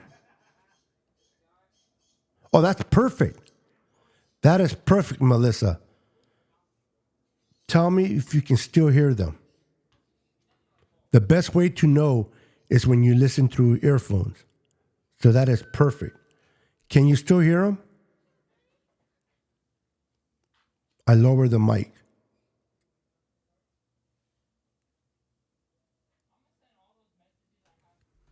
Appreciate it. And I'm getting the race going, guys. So for those that just popped in that I haven't mentioned, I'm doing a giveaway. I'm giving away a 49er patch. And I like to do it's called a duck race. I put all the names of the participants. All right. So Melissa, you said no.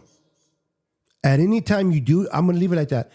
But if you do hear them at any time, put on there, oh, I heard them, so that I can drop another notch, okay? Because sometimes the birds get quiet, sometimes they don't. So they might have been quiet while you can't hear them, but doesn't mean that I'm in the right spot. So if at any moment you hear them, immediately let me know. I appreciate it. But I will lock it in right there. So for those that tune in, if you want the opportunity to enter the duck race, and I'm going to show you guys what the duck race looks like real quick. Let me get into preview mode so you don't see me work behind the screen. This way I can do this behind the screens and not put you in a bad situation. Why is this?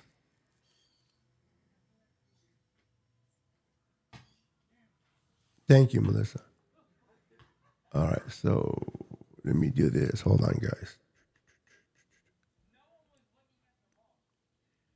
Let me sure I get this right. Mm-hmm. If you guys can hear, I have my window open in my office or my studio, and there are kids playing football right outside. If you guys can hear voices or kids yelling, Melissa, let me know. Specifically you, Melissa, because you have the headphone on.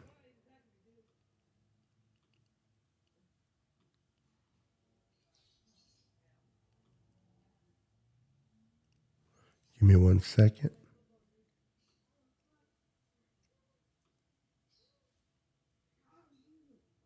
All right, let's see here. Move it like this.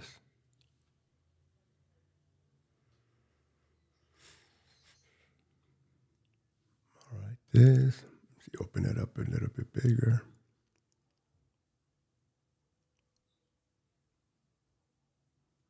If you guys wonder what I'm doing, I am trying to adjust this. You guys can't see what I'm doing. I will, because I'm doing it behind the screen.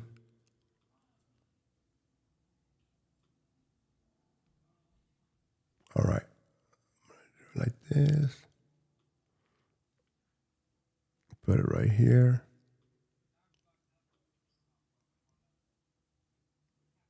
All right.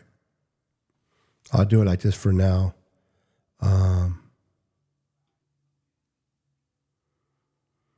Give me a second. All right.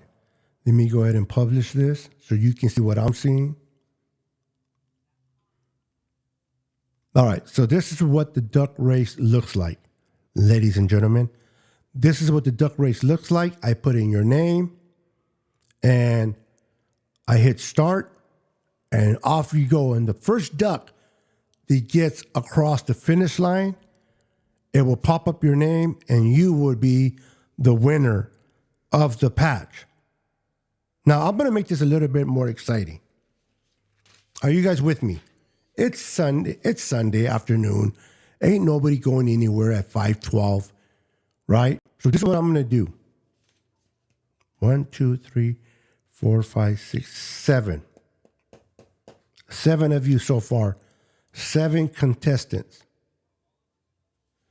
A chirp every 20 seconds or so. You can hear a bird, but nothing outside or from your second bird. Okay, now let me ask you this. The bird chirping, is it the same length or loudness of the first time? Or do they sound, even now they still pop in, do they sound a little quieter? Let me drop one more notch. All right. I dropped one more notch. Hopefully that takes care of the problem. All right. Kenny, do you want to play for the chance to win a patch? Let me know. I do not have Kenny's name. So what I'm going to do is I'm going to do, just for the fun of it, to have fun, ladies and gentlemen, I'm going to go ahead and out of all the names that are on the list, I'm going to ask you guys a 49er pop question. And if you get it, you get to go into the race. Or should I do multiple races? Like do 3 races and then the winner of those 3 races plays for the actual patch? Let me know. What's up, Big Jason? How you doing? And if those that are viewing and you want to play for the chance to win a 49er patch, there are beautiful patches. I guess I was going to do like a mystery patch. I have some great patches. Trust me, I have some beautiful 49er patches. I will send the best of my collection to the winner tonight. They're all good, though. So if you want to play and race with the Ducks, let me know. Put on the comments, I want to play. If you haven't done it already and you want to have the chance to win a patch, put on there, I want to play. Even if you never watched my show before, even if you never commented on my show before, if it's your first time here, welcome. And please put on there, I want to play. Don't feel, well, I've never said hello. How am I going to play? It doesn't matter if it's your first time or you've been here for 100 times. Everyone is welcome to play. So if it's your first time watching, please join in.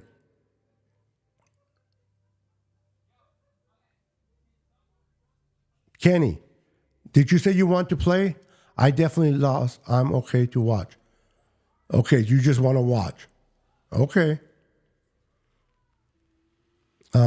Anybody else that is watching the live broadcast, if you want the opportunity to play for a chance to win a 49er patch, let me know and I will send it to you if you're the winner.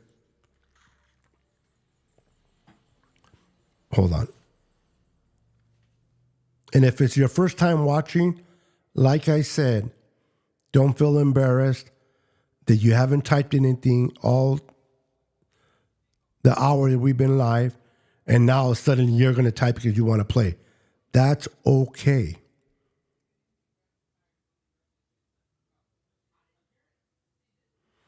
Oh, you're a sweetheart. You are a sweetheart. Real quick. We interrupt this program to bring you an important announcement. For more awesome content, like and subscribe now. Okay. Nobody else? Okay. I'm waiting for some people, maybe some late bloomers. Maybe some late bloomers that wants to play. No late bloomers? All right. So, I got everybody's name in here. What we're going to do is this. Let's do 3 races. Okay? But this is what I'm going to do. It's a little bit of a caveat. In the 3 next races, the one that wins gets taken out. So when I start the first race, if you're the winner, you lost.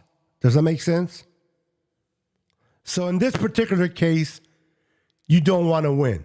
So if you get into the finish line in the next 3 races, you are out of here. On the 4th, I'm going to go on the 4th race. The 4th race will be the winner. Are you with me? So the first 3 races, if you win any of those 3 races, you lose for winning.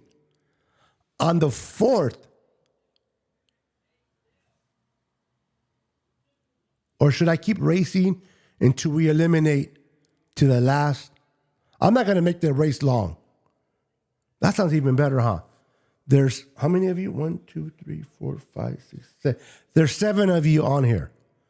Do you want to keep eliminating into the very last duck? And that's the winner?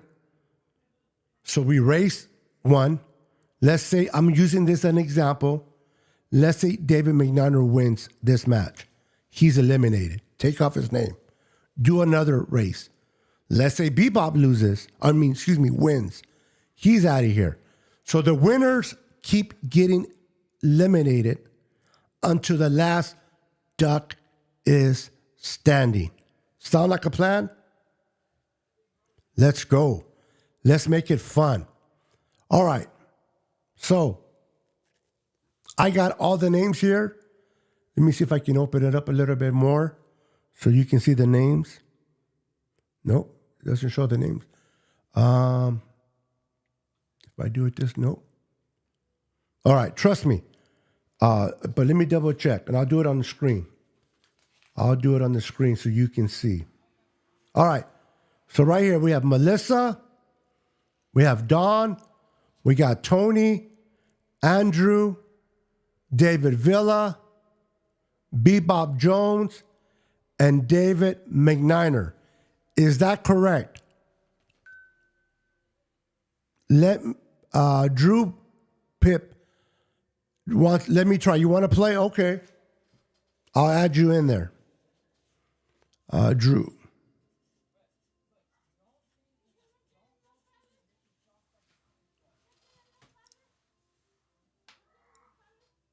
Oh, this lady's going to come to my window. This lady comes by every day. She's three blocks away from here. There's a mental institution with, and she comes and she sells fake nopales or tamales. So I got to make sure she does not get caught on this recording. She'll come to my window and say, sir. All right, let me add Drew.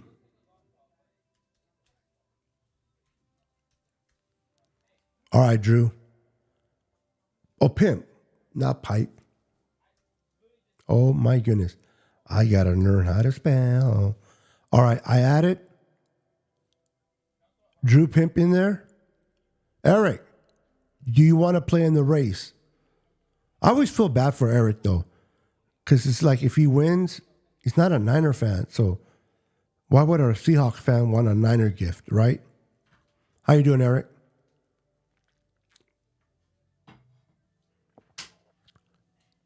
All right.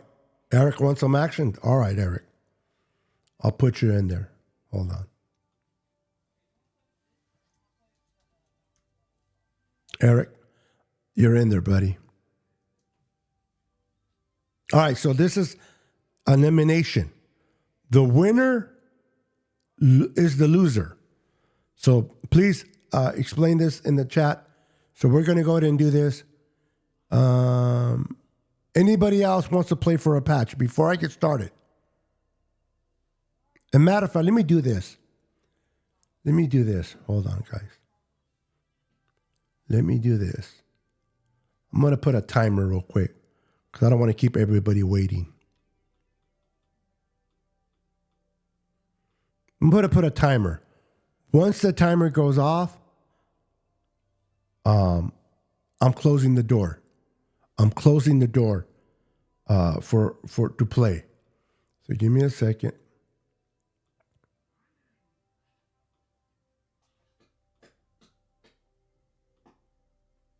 So let me start this again. All right, so hold on. I'm going to do a 3-minute timer. Once the 3 minutes are gone, we are going to race.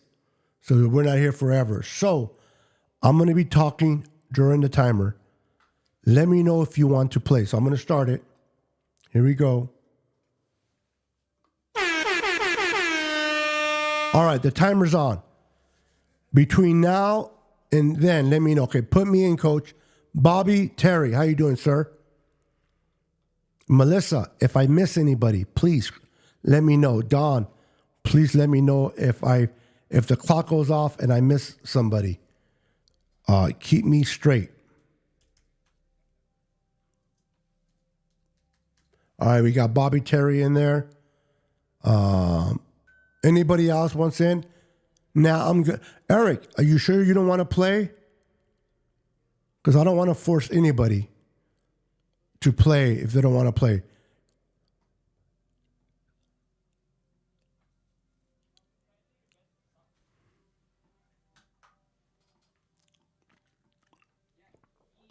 So we got 2 minutes left. If anybody pops in and says they want to play, Melissa or Don, please let me know. I'm keeping an eye out as well, but I may miss it. All right, so once the clock hits 0, the gates are closed. And this is going to be a single elimination. If you win the first race, you're out into the last soul standing of the last duck. Oh, you want to play? Okay, good. Okay, he says, nah, man, I want to play. Good. Love to have you playing, brother. All right, everyone. There's a lot of people watching, over 35 people. If you want to play, all you got to do is say play. You don't have to type it all out. Just push play or me or something, and I will add you to the list. for the opportunity to play for a 49er patch. And you can ask anybody here. A lot of my patches, I have them in the car because I went to a friend's house. If I had them here, I would show them to you. But I have them in the car in the trunk, the box of patches. So I can't show it to you. But they're nice. All right. We're almost there, guys. Type it in, girl. Type it in, guys. Type it in. Anything. Just type in your name if you want to play. If not, I will close the door.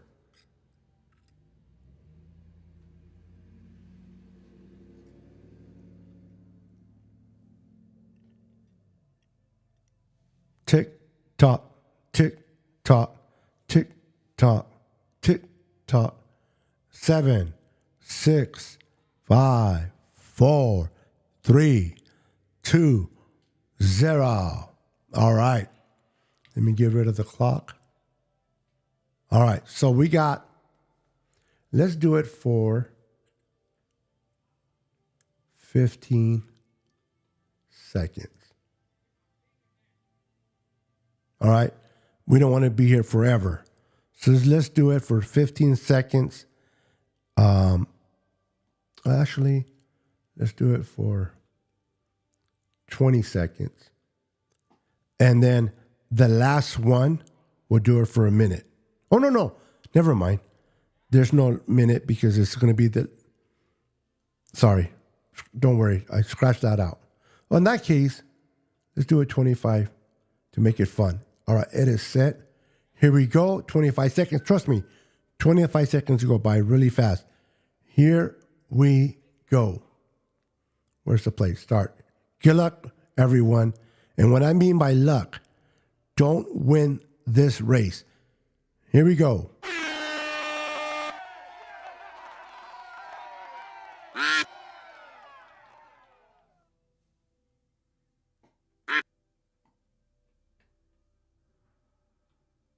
All right. Who's going to be eliminated? Who's going to get eliminated? I think 25 seconds is a little too fast.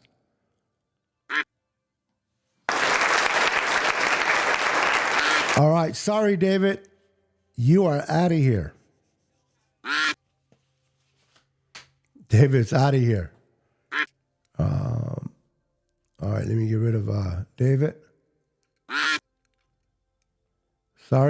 Sorry, amigo, but David is gone. All right. Boom.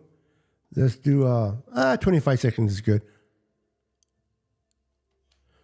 Are you guys okay with 25 seconds or should I give it more?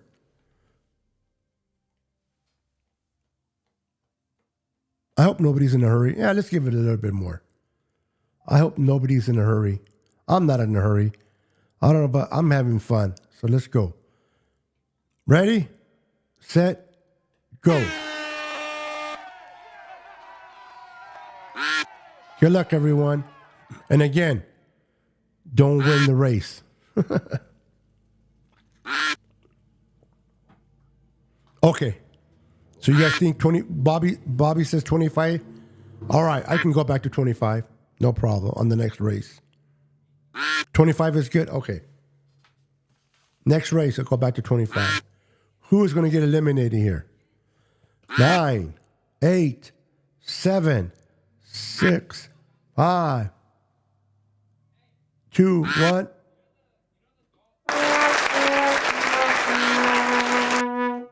One more time. Where'd he go? Tony, you are out of here. Sorry, Tony.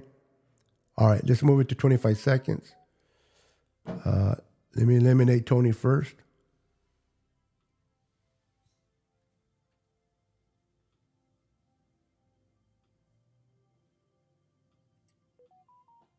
All right, we're back to 25 seconds.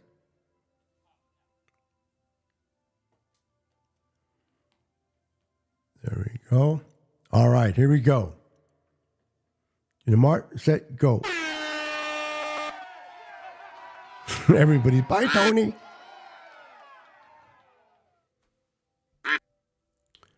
Who is the next victim? Who will the next victim be? Oh my goodness.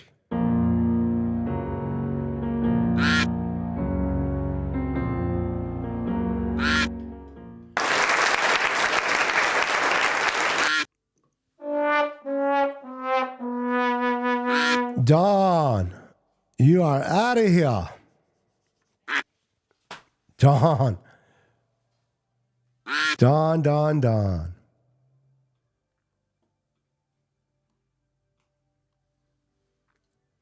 All right, let's keep eliminating. All right, let's keep rolling. Here we go. Next race. Sorry, Don.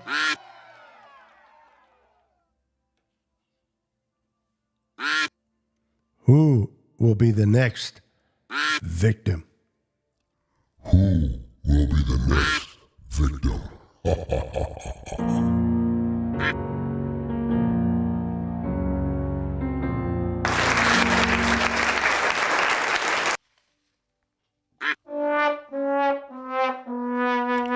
Bye-bye. Bye-bye, David McNiner.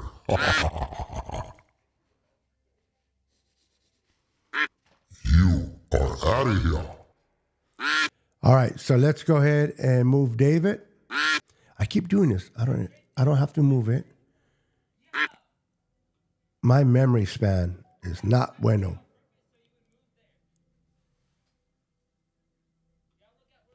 You guys still can't hear nobody outside of my window? Interesting. Okay. Because they are coming in like it was nobody's business. All right, here we go. Set. Are you ready? And here we go. Who will be the last duck standing? Who will be the last duck standing?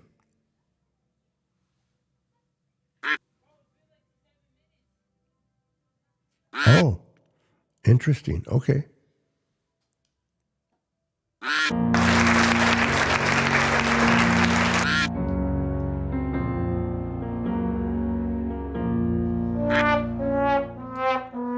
Andrew, you are out of here. Sorry, Andrew. You won the race. Isn't that crazy? You win the race and you get out. Yep. All right. So it's down. It is down to Melissa, Bebop, Drew Pimp, Eric, and Bobby Terry. Who will the next victim be? Ha ha ha ha. Here we go. Good luck. Sorry, Andrew.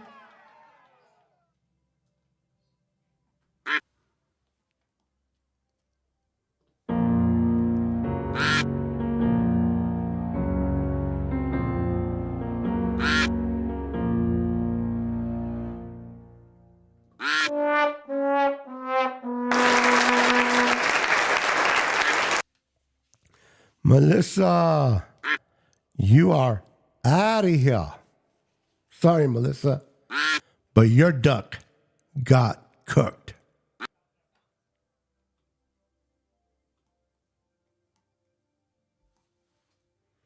All right, it's down to Bebop, Drew, Eric, and Bobby. Good luck, everyone. Here we go.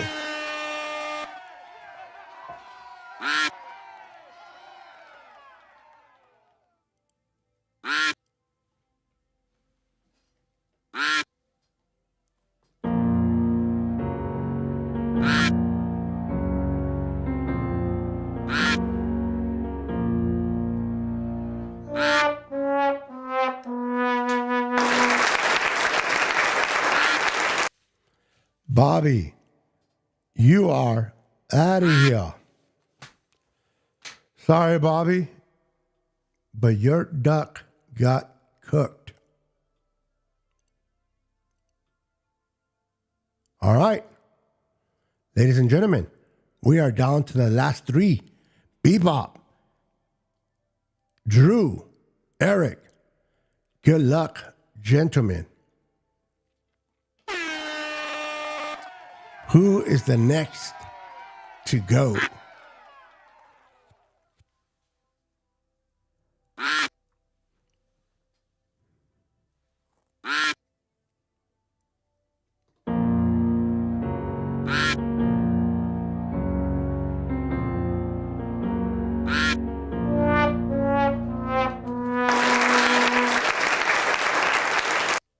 Bebop, you are out of here. Your duck just got cooked.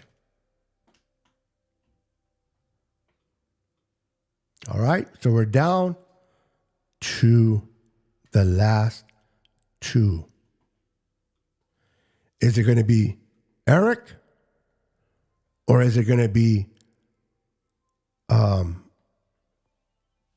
Bebop? What is the name? Oh, I'm sorry. I can't read it. I forgot. See it? This don't get old. Drew. Don't get old, Drew. Let me tell you. Don't get old. Here we go. This is for the win. The winner here loses. The last duck standing will win. Ready, set, go. This is for all the marbles.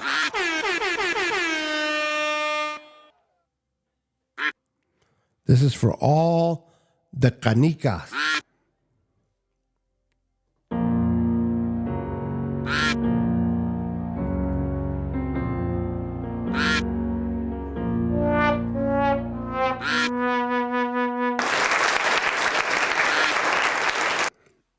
And the grand prize winner is Eric.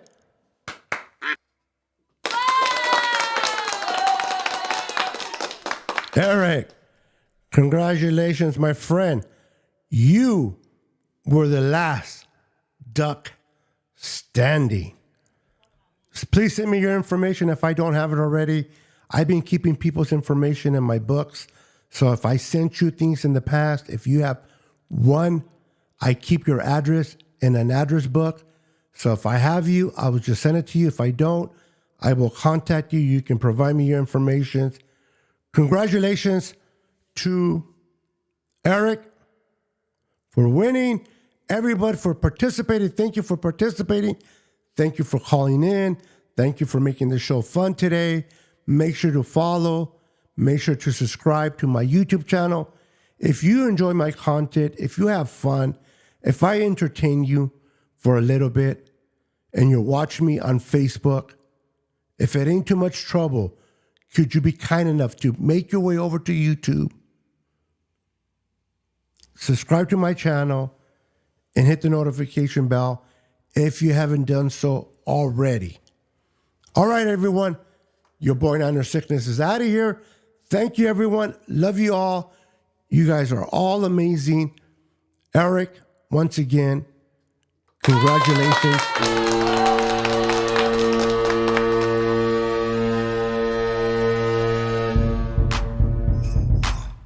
Congratulations, Eric. You are the happy winner of this Golden Duck Goo. Let's go. All right, man. All right, everyone. I'm out of here. Peace, good night, God bless, and always remain faithful. 10, 9, 8, 7, 6, 5, 4, 3, 2, 1, 0.